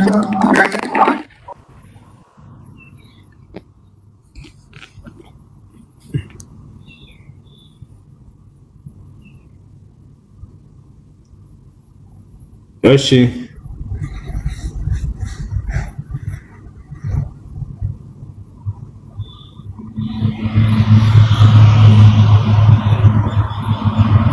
አይሰማም ተማል ዶሪ ቀጥይ ጥያቄሽ ማማዬ። እሺ ዶሪ ጥያቄ አለሽ? ዶሪ ነው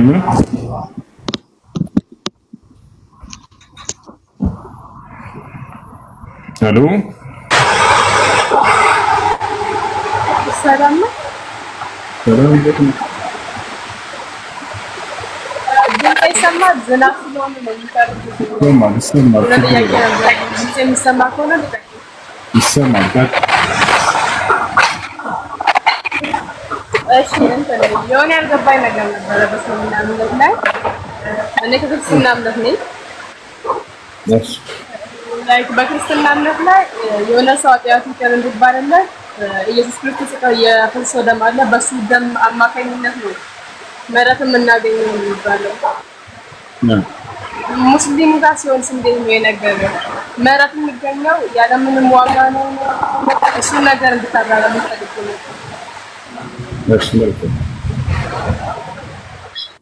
እሺ በንስሐ ነው ባጭሩ። አንድ ሰው ወንጀል ከሰራ ለወንጀሉ ምህረትን የሚያገኘው በምንድነው ከተባለ ንስሐ በማድረግ ወደ አምላኩ ወደ አላህ በመመለስ إذا اعترف العبد بذنبه وتاب إلى الله سبحانه وتعالى تاب الله عليه كما قال شيخ الإسلام ابن تيمية رحمه الله تعالى. عند سو وانجل هاتياتون آمنوا ستتن دسرانو ودا أملاك نسحة كادرقة مهرة كتماتزانا الله مهرة يادرقلتها هنا أملاك يسول جن هاتيات لما ماري قديتها عند نزوهنا أكال مقدر مسكر أيفلق المهر يسودا ما يفلق مالك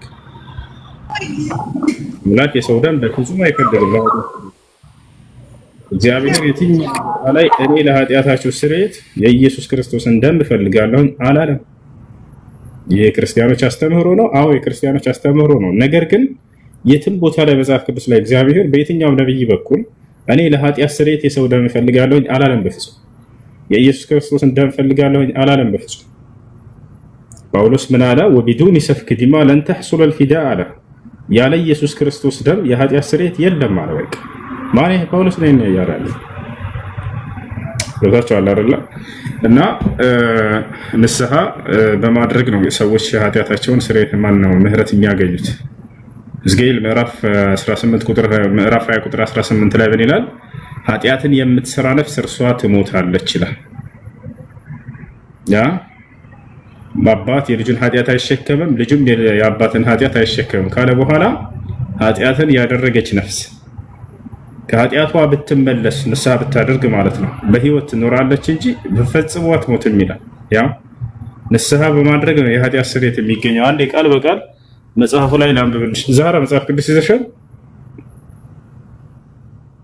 ሄሎ አዎ አንዴ አንብብ ምን ይላል? 18 ቁጥር 20 ጀምረሽ አሁን ምዕራፍ 20 ቁጥር 18 እሺ ቀሊ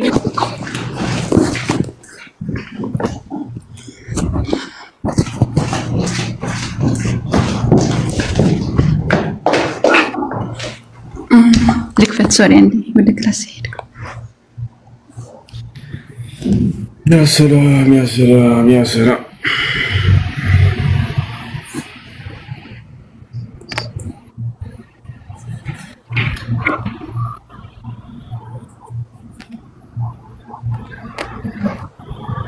አፈልገኝ እንዴ ትልቁ ላይ ነበር። ሻን አድሚኖች ትልቁ ላይ አድርጓት።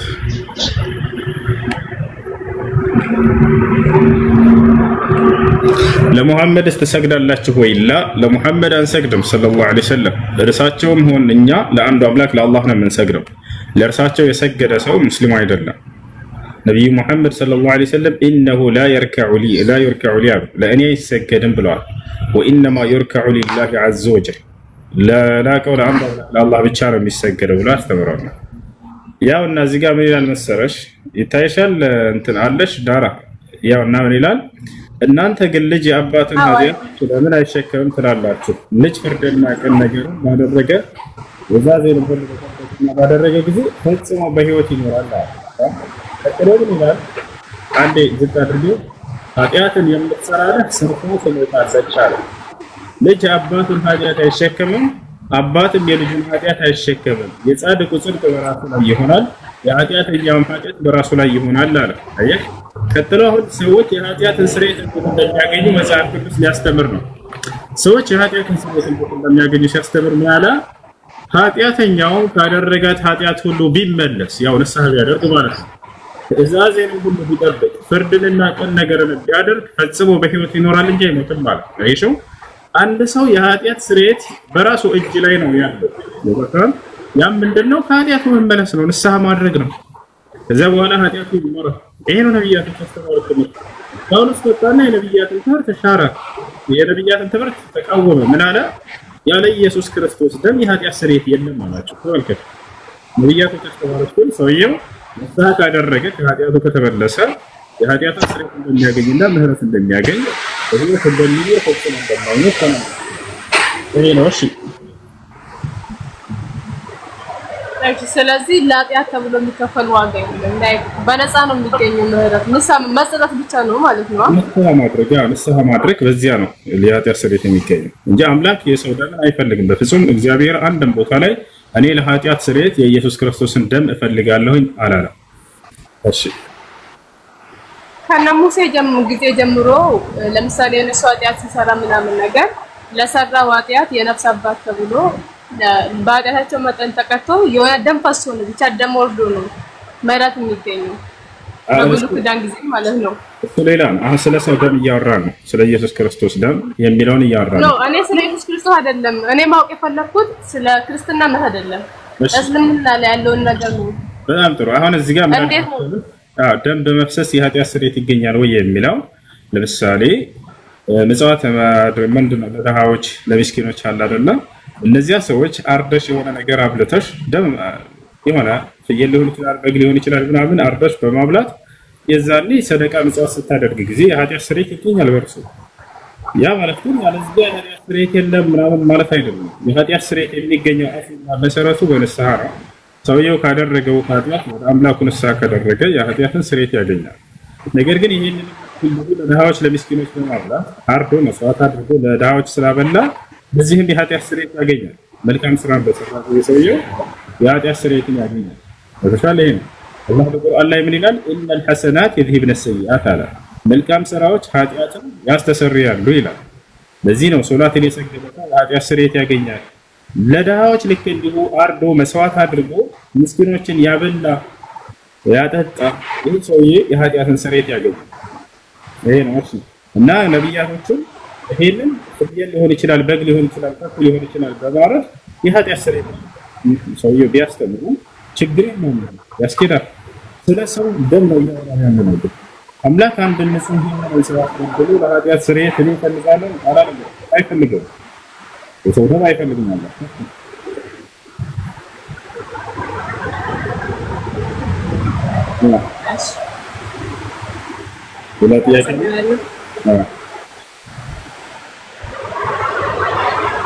እሱ መታለች ልጅቷ ማለት ነው።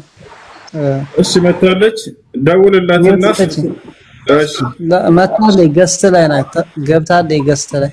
እሺ የትኛዋ ነች? ከላይ ያለችው ሰላም ሁለተኛዋ ናት። እሺ ሰላም ነው፣ ይሰማሻል? አይ ይሰማል።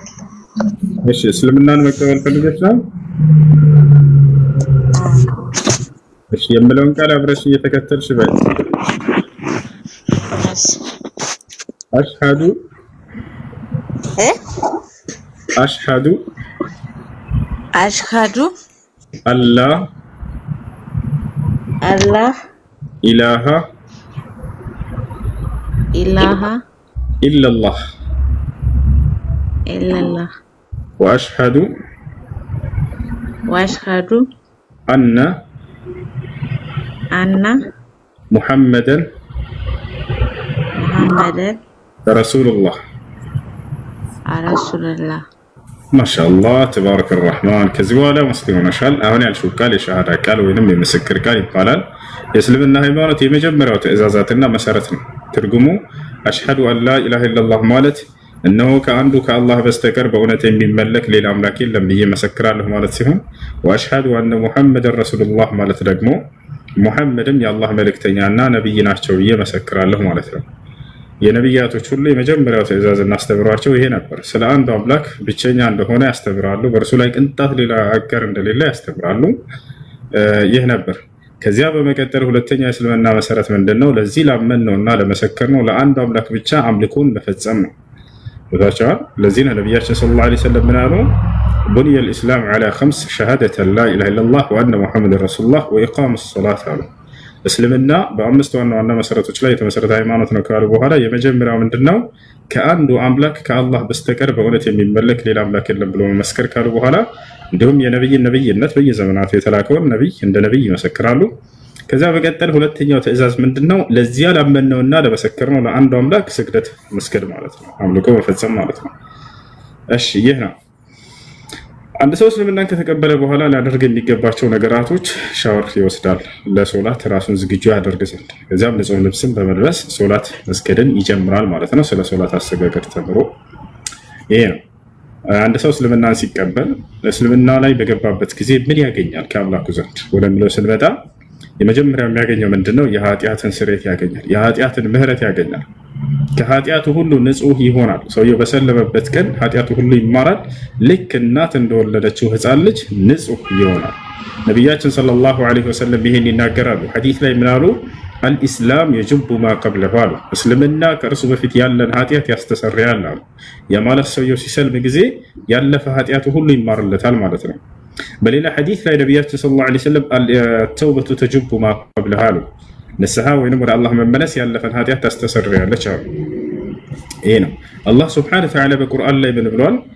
ቁል ሊለዚነ ከፈሩ ኢየንተሁ ይግፈር ለሁም ማ ቀድ ሰለፍ ወኢን የዑዱ ፈቀድ መضت ሱነቱ الأولين ይላል። ሙሐመድ ሆይ ለነዚያ ለካዱት እንዲህ በላቸው ከክህደታቸው ቢቆጠቡና ወደ እኔ ቢመለሱ ያለፈ ኃጢአታቸው ሁሉ ይማርላቸዋል እያለ ይናገራል። እሺ ያ ነው። ስምሽ ማን ነበር?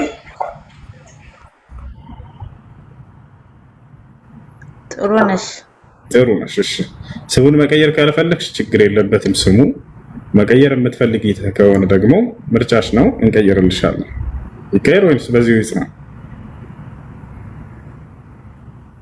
አይ ይቀየር። እሺ ደስ የሚልሽ ስም አለ አንቺ የምትወጂው ወይንስ እኛ እንምረጥ?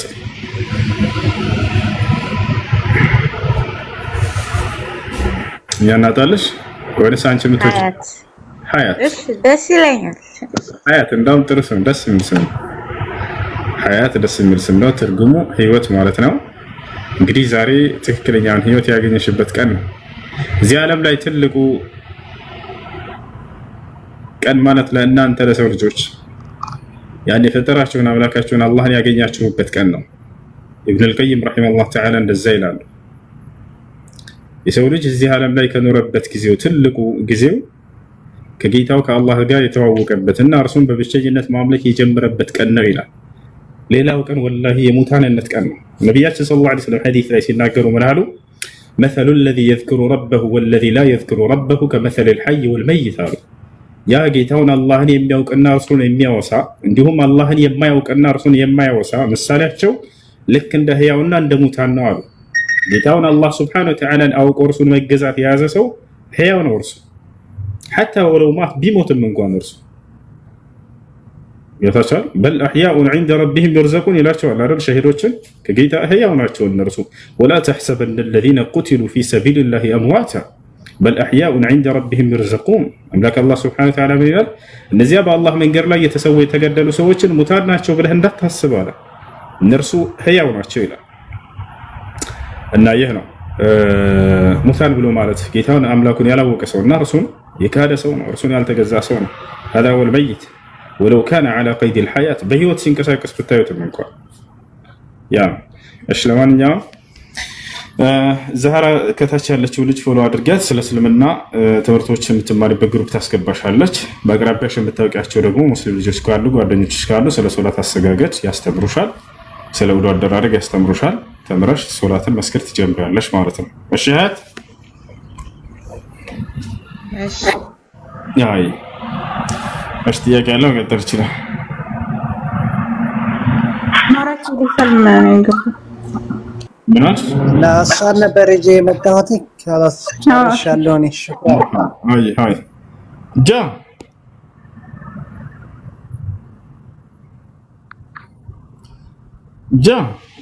በጃስም የተከፈተ ነው ወሽ ጥያቄ ላይ ያጣ السلام عليكم ورحمة الله وبركاته وشوچن اهلا جا بتصقاو يتمላለስክ ነው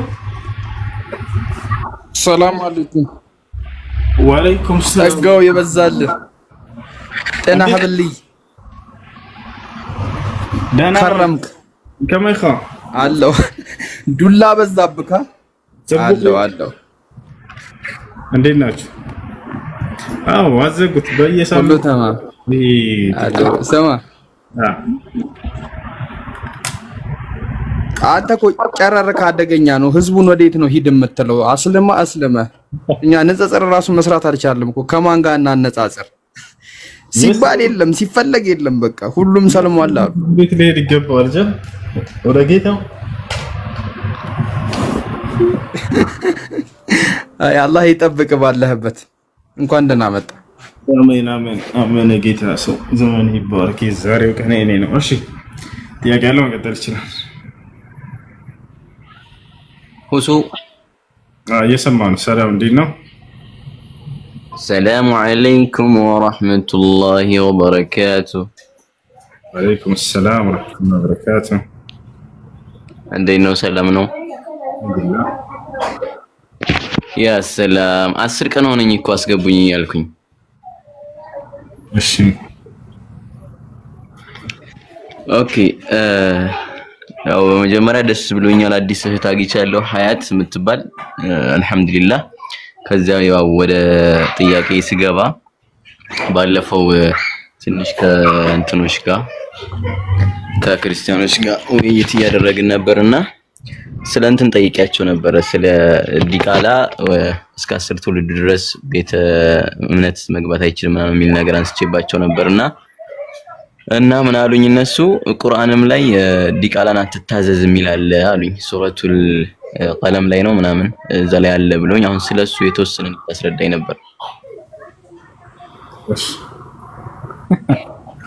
ሱረቱል ቀለም ነው ስለ አንድ ግለሰብ እንጂ ስለ በዝሙት ስለተወለዱ ልጆች ምን ታደርጉት አንዴ ማንጋ ነው ሱረቱል ቀለም ላይ አንድን ሰው ያለ አባት መወለዱን የተገለጸ ሰው አለ ያ በነገራችን ላይ ተአምር ነው ለነብዩ ሰለላሁ ዐለይሂ ወሰለም ተአምሩ እንዴት እንደሆነ አስረዳቸዋለሁ አላህ Subhanahu Wa Ta'ala ማንንም ያለ አባት የተወለደን አካል ሁሉ ያውቃል አይደል ከርሱ የሚደበቅ የለም ማንንም ግን ያለ አባት ነው የተወለደው ብሎ ማንንም አልገለጸም ይሄን ሰው ብቻ ሲቀርብ ቁርአን ላይ ስለማን ነው ስለ አንድ ግለሰብ እንጂ ይሄ ስለ ሁሉም ልጆች አይደለም የሚያወራው ማን ነው ያ አካል ይሄን የሚያውቃል ሱረቱል ቀለም ላይ የተጠቀሰው ያለ አባት እንደተወለደ የተገለጸ አካል አለ ለምን መገለጽ አስፈለገ ወደሚለው እንመጣለን ማን ነው ከዚህ በፊት ነገራቸዋለሁ ማን ነው የሚያውቀው እሺ ወሊድ ኢብኑ ሙጊራ ይባላል የኻሊድ ኢብኑ ወሊድ አባት ነው ወሊድ ኢብኑ ሙጊራ ምንድነው ያለ አባት የተወለደ ሰው ነው ያለ አባት መወለዱን ግን አያውቅም ነበር አባት እንዳለው ነበር የሚያውቀው ገብታችኋል እንዳለ የመካ ሰዎች የሚያውቁት አባት እንዳለው ነው አባት እንደሌለው ማንና ማን የሚያውቀው አላህ Subhanahu Wa Ta'ala እና እናቱ ያለ አባት መወለዷን ስለምታውቅ እሷ ነገር ግን አንድ አልነገረችው ነበር አባት እንዳለ ያውቃል እሱ ነብያችን ሰለላሁ አሁን ለምን አላህ ያለ አባትና መወለዱን ያለ አባት እንደተወለደ ለመግለጽ ያለ አባት ስላቸው መሲሁ በተአምራዊ መንገድ ነው እሱን በዝሙት ከተወለዱ ልጆች ጋር አናገናኘው።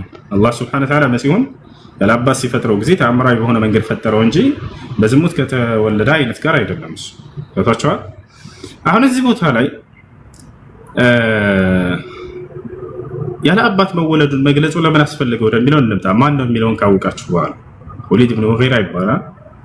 ነብያችን ሰለላሁ ዐለይሂ ወሰለም አዛ ያደርጋቸው ነበር። እነከ አንተ الابتر እያለ አንተ ዘርህ የተቋረጠ እያለ ይሰድባቸዋል። ገብታችኋል አይደል? ልጅ በወለዱ ቁጥር ስለሚሞትባቸው ወንድ ልጆችን እየወለደ አንድ ሰው ከሞተበት ዘርህ አይቋረጥም። በወንድ ልጅ በኩል ነው ዘር ሊሄድ የሚችለውና አንተ ዘር ቆራጣ እያሉ ይሰድቧቸው ነበር። ገብታችኋል? ቃሲምን ወለዱ፣ ሞተባቸው። ነብያችን ሰለላሁ ዐለይሂ ወሰለም ልጆቻቸው በሞቱ ቁጥር አንተ ዘርህ የተቋረጠ እያሉ ይሰድቧቸው ነበር። አብደላህን ወለዱ፣ ሞተባቸው። كذلك ኢብራሂም መጨረሻ ላይ ተወለደ፣ ሞተባቸው። በዚህ ጊዜ ይሄን ሲሏቸው ነብያችን ሰለላሁ ዐለይሂ ወሰለም ያኒ ሐዘን ሰው ናቸውና እንደማንኛውም ሰው ሐዘኑ ተሰማቸው በልባቸው። ይሄ ሰውዬ ግዴታ አሁን ማንነቱን መነገር አስፈልገው። አላህ Subhanahu Wa Ta'ala ለዚህ ነው ይሄን ሰው ወላ تطع كل حلاف مهين هماز مشاء بنميم ብሎ ገለጸው። እና ስለዚህ ያለ አባት መወለዱን መገለጽ ያስፈልገው ለዚህ ነበር። ወዲያው ይሄን የቁርአን አንቀጽ በሰማ ጊዜ ያለ አባት እንደተወለደ ዘሩ የተቋረጠ አይደለም ሙሐመድ ብሎ አላህ Subhanahu Wa Ta'ala አጸናላቸው። ኢና አዕጠይናከ الكوثر فصل لربك وانحر ان شانئك هو الابتر አላቸው። አንተን የሚጠላ ሰው ነው ዘሩ የተቋረጠ ሙሐመድ አብሽር ምንም እንዳይሰማ አላቸው አላህ Subhanahu Wa Ta'ala። ነገር ግን እዚህ ቦታ ላይ ይህ ሰውዬ በጣም ደነገጠ። ያለ አባት እንደተወለደ ቁርአን ላይ ሲመጣለት ጊዜ ወዲያው እናቱን ፍለጋ ሄደ። ይህ ሰው ወሊድ ኢብኑ ሙጊራ እናቴ ያላት ቤት ሄደና ሙሐመድ ያለ አባት እንደተወለድኩኝ ተናገረ፣ እንደማይዋሽ እናውቃለን ደግሞ ስለዚህ አባት የለኝም ማለት በቃ እርግጠኛ ሆኖ ነው የሄደው። ይጠላቸዋል፣ ከሃዲ ነው። ልብ በሉ። እርሳቸውን በየሄዱበት እየተከተለ አንተ ዘር የተቋረጠ እያለ ልባቸውን ይሰብራቸዋል። የግዴታ ማንነቱ መነገር አስፈልገው ይሄ ሰው። ከዚያ በኋላ ፉን ያዘ ነብዩ ሰለላሁ ዐለይሂ ወሰለም ሙሐመድ አይዋሽም እነ ሙሐመድ ላ ይክذب አለ። ሙሐመድ አይዋሽም በፍጹም እናውቃለን ብንጠላውም አለ። አባት እንደሌለኝ ነግሮኛል በቁርአኑ ላይ አባቴን አምጪ ንገሪኝ አላት። እውነቱን ነው ያለ አባት በዝሙት የወለድኩ ብላ ነገረችው። وهذه معجزه للنبي صلى الله عليه وسلم ይህ ነገር ለነብዩ ሰለላሁ ዐለይሂ ወሰለም እንደተአምር ሆነ። ይሄ ሰው በእድሜ ይበልጣቸዋል፣ ትልቅ ሰው ነው። ያለ አባት መወለዱን ከፈጣሪ ውጭ ማን ሊያውቅ ይችል ነበር? እንዲሁም ደግሞ ያ ነብይ የሆነ ስለ ድብቅ ነገራቶች አምላክ ያሳወቀው አካል ካልሆነ በስተቀር ወዲያው ሄደና እናቱን አባት እንደሌለ ይነግሮኛል፣ ሙሐመድ አይዋሽም አባቴን አምጪ አላት። እውነቱን ነው አልዋሽም፣ አባት የለህም በዝሙት ነው የወለድከው ብላ ተናገረች። ይህ ነው እና ይህ አንቀጽ እየተናገረ ያለው ስለ አንድ ግለሰብ እንጂ ስለ ጥቅል ስለ ሁሉም ስለ አባት ስለተወለዱ ልጆች አይደለም። ይወጣል አይደለ? እዚህ ቦታ አትታዘዝ እርሱን አትስማው እያላቸው ያለው ስለዚህ አካል እንጂ ስለ ሌሎች አይደለም። ገብቷል አይደለ? መጽሐፍ ቅዱስ ላይ ያለው ግን ከዚህ የተለየ ነው። ኦሪት ዘዳግም ምዕራፍ 23 ቁጥር 2 ላይ እግዚአብሔር ምን ይላል? ዲቃላ ወደ እግዚአብሔር ጉባኤ እንዳይገባ ይላል። ቀጥሎ ምን ይላል? የዲቃላ ልጆች እስከ 10 ተወለዱ ድረስ ወደ እግዚአብሔር ጉባኤ እንዳይገቡ ይላል። ያን ስለ አንድ ሽኝት አድርገሽ አንደኛ ልጆችን አላህ አጥፍቷል የሚል በቁርአን ላይ አንዲት ቦታ ያመጡ። በቁርአንም ሆነ በሐዲስ ላይ አላህ Subhanahu Wa Ta'ala ልጅን አጥፍቷል የሚል የለም። ስለ ኑህ አስመልክቶ የኑህ ታሪክ ይታወቃል። አላህ Subhanahu Wa Ta'ala ህግ ሊያወጣ ህፃን ልጅን አጥፉ ብሎ በፍጹም አላለም። እዚህ ቦታ ላይ የኑህ አለይሂ ሰላም ህዝቦች ማን ናቸው ታዲያ የጠፉት ከተባለ ከሃዲያኖች ናቸው። ረቢ ላ ተዘር ዐለ الارض من الكافرين ديارا በምድር ላይ ከሃዲን እንዳትተዋለ ከሃዲን አጠፋ ይላል። ህፃን ልጅን አጠፋ ወይንም አጠፋ የሚል የለም። እዚያ ላይ ቃል በቃል ህፃን ልጆችን ግደሉ የሚል ያለው መጽሐፍ ቅዱስ ላይ ነው። አንድ ቦታ ላይ እንዳይመስላችሁ በጣም በርካታ ቦታ ላይ አለ። እግዚአብሔር ህግ ያወጣል ህፃናቶችን ግደሉ እያለ ማለት ነው። እኔ ከራሴ አንዳች አልናገርም፣ እንዳነበብኩ እናገራለሁ። ንግግሬም ቀን ነው፣ በማስረጃ እንጂ አለማስረጃ አልናገርምና ላሳያችሁ ማየት የሚፈልግ ካለ ማለት ነው። ህግን ያወጣል እግዚአብሔር ህፃናቶችን ግደሉ እያለ። እንግዲህ ህፃናት ምንድናቸው ከተባለ ንጹሃኖች ናቸው። ምንም የሚያውቁት ነገር የለም። ይወጣቻል አምላክ ህግን አውርዶ ንጹህ አይምሮ ላላቸው ለአቅመ አዳም ለአቅመ ሔዋን የደረሱ ማገናዘብ የሚችሉ የዛኔ ትእዛዙን ቢጥሱ እንዳው ግደሏቸው ቢል እሺ እንቀበል። እሱ አይምሮ የሌላቸውን ህፃናቶችን ብላቴናዎችን ይላል ጭራሽ። ወላሂ አረበኛው ላይ መጽሐፍ ቅዱስ ላይ ብትመጡ ነው ተደነግጣላችሁ። እቅቱሉ አልአጥፋል الرضع ነው የሚለው እየጠቡ ያሉ ህፃናቶችን ሳይቀር ግደሏቸው ነው የሚለው። ይሄ ጥቅስ አንደኛ ሳሙኤል ምዕራፍ 15 ቁጥር 3 ላይ ያለው ማለት ነው። የሚጠቡ ህፃናቶችን ግደሏቸው ይላል። አን የሚጠባ ህፃን ልጅ ምን ያውቃል? ንጹሃንን መግደል ነው ያረላ። ንጹሃንን የሚገድለው ማን ነው ከተባለ ታዲያ ኢየሱስ ክርስቶስ ዮሐንስ ወንጌል ምዕራፍ 8 ቁጥር አቤት ውሸት እያለ ነው። ወላሂ ውሸት አይደለም ማሳያ አለ። ኢየሱስ ክርስቶስ ንጹሃንን የሚገድለው ዲያብሎስ ነው እያለ ይናገራል። ደግሞ በጣም ያስደነግጠው እሱ ነው። ስለዚህ እግዚአብሔር ዲያብሎስ ነው ማለት ነው በኢየሱስ ክርስቶስ ንግግር መሰረት። እናንተ ግን አላቸው አይሁዶችን የአባታችሁን የአብርሃምን መንገድ እንደማይከተሉ እየነገራቸው ወቱሪዱና አን ተቅቱሉነኒ ወአና ኢንሳኑን ቀድ ከለመኩም ቢልሐቅ الذي سمعه من الله እኔ ከአምላኬ የሰማሁትን እውነት የምነግራችሁን ሰው ልትገድሉ ትፈልጋላችሁ። አብርሃም እንዲህ አላደረገም ካለ በኋላ እናንተ ግን የአባታችሁን የዲያብሎስን ስራ ማድረግ ትፈልጋላችሁ። እርሱ ከመጀመሪያው አንስቶ ነፍሰ ገዳይ ነበርና አለ። አያችሁ አይደል? ንጹሃንን የሚገድል ዲያብሎስ እንደሆነ ተናግሯል ኢየሱስ ክርስቶስ። ማን ነው ታዲያ ንጹሃንን ግደሉ እያለ ያለው? እግዚአብሔር። ህፃናቶችን ግደሏቸው እያለ። ስለዚህ እንደ መጽሐፍ ቅዱስ እግዚአብሔር ዲያብሎስ ነው ማለት ነው ከይቅርታ ጋር። ይሄ በማስረጃ እናሳያችሁ። አንድ ያውና ህፃናቶችን ግደሉ እያለ እግዚአብሔር ተመልከቱ እዚህ ጋር ሽማግሌውንና ጎበዙን ቆንጆይቱንና ህፃናቶችን ሴቶችን ፈጽማችሁ ግደሉ ይላል እግዚአብሔር። ያው ማን ይሄን ያለው? እግዚአብሔር ነው። ወደ ላይ ከፍ አድርግላቸው የሰራዊት ጌታ እግዚአብሔር ከሚለው አንደኛ ሳሙኤል ምዕራፍ 15 ቁጥር 3 አንደኛ ሳሙኤል ምዕራፍ 15 ቁጥር 3 ናቸው።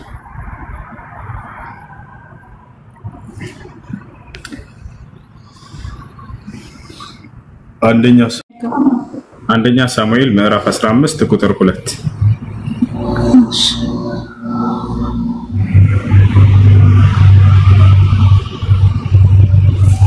ቁጥር 3 ጀምሮ እሺ ስንት ነው ያወጣሽው? መጽሐፈ ሳሙኤል ካለ ቀዳማይ ነው። ካለ ነው ይሄ የመጀመሪያ ማለት አንደኛ ሳሙኤል ምዕራፍ 13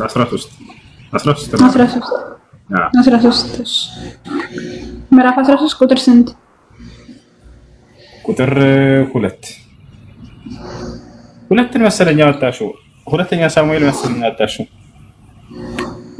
መጽሐፍ ይሄ ኦኬ እሺ ምዕራፍ 13 ቁጥር ስንት? ቁጥር 2 15 ነው። ምዕራፍ 15 ቁጥር 3 እሺ አሁን ከሁለት ጀምረሽ አንዴ የእግዚአብሔር ትእዛዝ እንደተሰጠው እንድናየው ዘንድ ያው ተመልከቱ። እዚህ ጋር ምን ይላል? የሰራዊት ጌታ እግዚአብሔር እንዲህ ይላል አለ። ባዩ ማን ነው? እግዚአብሔር ነው። እስራኤል ከግብጽ በወጣ ጊዜ አማሌቅ በመንገድ እየተቃወመ ያደረገበትን እበቀላለሁ። አሁንም ሄደህ አማሌቅን ምታ አለ እግዚአብሔር። ተመልከቱ። ያላቸውን ሁሉ ፈጽመህ አጥፋ፣ አትማራቸው፣ ወንዱንና ሴቱን፣ ብላቴናውንና ሕፃኑን፣ በሬውንና አህያውን፣ ግመሉንና አህያውን ግደል እያለ ይናገራል። ሕፃናቶችንና ብላቴናዎችን ግደሉ እያለ ነው። ማን? እግዚአብሔር። እንግዲህ ንጹሃኖችን የሚያስገድለው ታዲያ ማን ነው ሲባል ጊዜ ዮሐንስ ወንጌል ምዕራፍ 8 ቁጥር 40 ላይ ያወጣዋል። ንጹሃኖችን የሚያስገድለው ማን ነው? ዲያብሎስ ነው። ኢየሱስ ክርስቶስ ራሱ ይንገራል።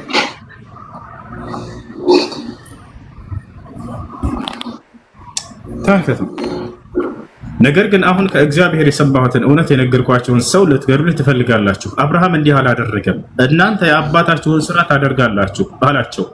እኛ እስከ ዝሙት አልተወለድንም፣ አባት አለን፣ እርሱም እግዚአብሔር ነው አሉት። ወረድ አድርጌው ኢየሱስም አላቸው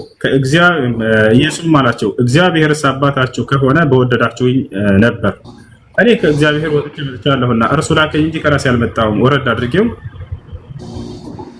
ንግግሬን የማታስተውሉ ለምንድን ነው ቃሌን የማትሰሙት የምትችሉት አላቸው። አሁን ተመልከቱ፣ እናንተ ከአባታችሁ ከዲያብሎስ ናችሁ፣ የአባታችሁን ምኞት ልታደርጉ ትወዳላችሁ፣ እርሱ ከመጀመሪያው ነፍሰ ገዳይ ነበርና። ያው ሕፃናቶችን ነፍሰ ገዳይ ማን ነው? ዲያብሎስ ነው አይደል? ማን ነው ሕፃናቶችን ግደሉ ያለው መጽሐፍ ቅዱስ ላይ? እግዚአብሔር።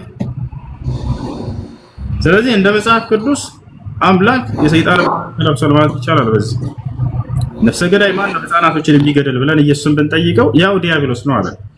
ቦታቸው እዚያ ጋር ደግሞ እግዚአብሔር ራሱ ቃል በቃል ህፃናቶችን ግደሉልኝ ይላል፣ ሴቶችን ግደሉልኝ ይላል። ሴትና ህፃን አይወርድም እግዚአብሔር እንደ መጽሐፍ ቅዱስ ግደሏቸው ብሏል። አላህ ይስጣን። ይሄን ይመስላል። እሺ ለመሆኑ በእስልምና እስከተባለ ነብዩ ሰለላሁ ዐለይሂ ወሰለም ቃል በቃል لا تقتلوا طفلا صغيرا ولا امرأة ولا شيئا كبيرا ብለዋል። አደራ ህፃናትን እንዳትገሉ፣ ሽማግሌን እንዳትገሉ፣ ሴቶችን እንዳትገሉ ብለዋል። እግዚአብሔር ምን አለ? ህፃናቶችን ግደሉ፣ አደራ ሴቶችን ግደሉ፣ ሽማግሌን ግደሉ ብለዋል። ይሄ ነው። እሺ ሌላ ጥያቄ አለ አንተ? ጀዛከላህ። ሌላኛው ጥያቄ ይቅርታ አድርግልኝ፣ እዚህ ጋር ይቅርታ አድርግልኝ፣ ግን ከመጀመሪያው ታስነብበን ይህን ኩመካው እንዲያቆም ማለት ነው። ስለማውቀው ነው እንትኑና ውሸት እያወራ እንደሆነ ከመጀመሪያው ከተነበበ 1900 ሰው ውሸታም እንደሆንክ ይታወቃል። ከመጀመሪያው ይነበብ። ያወራቱ ውሸት እኔ ልግለጠው፣ አንተ ያልከውን እኔ ልግለጥና ማለት ነው። እኔን በትልቁ አድርገኝ፣ ከመጀመሪያው ጀምሬ ላስነብብህ። አስነብበኝ፣ እኔን በትልቁ አድርገኝ ላሳይህ። ለምን ትዋሻቸዋለህ? እሺ ቆይ አንዴ ተረጋጋ። እኔ ላሳይህ። እሺ ታሳየና ተረጋጋ።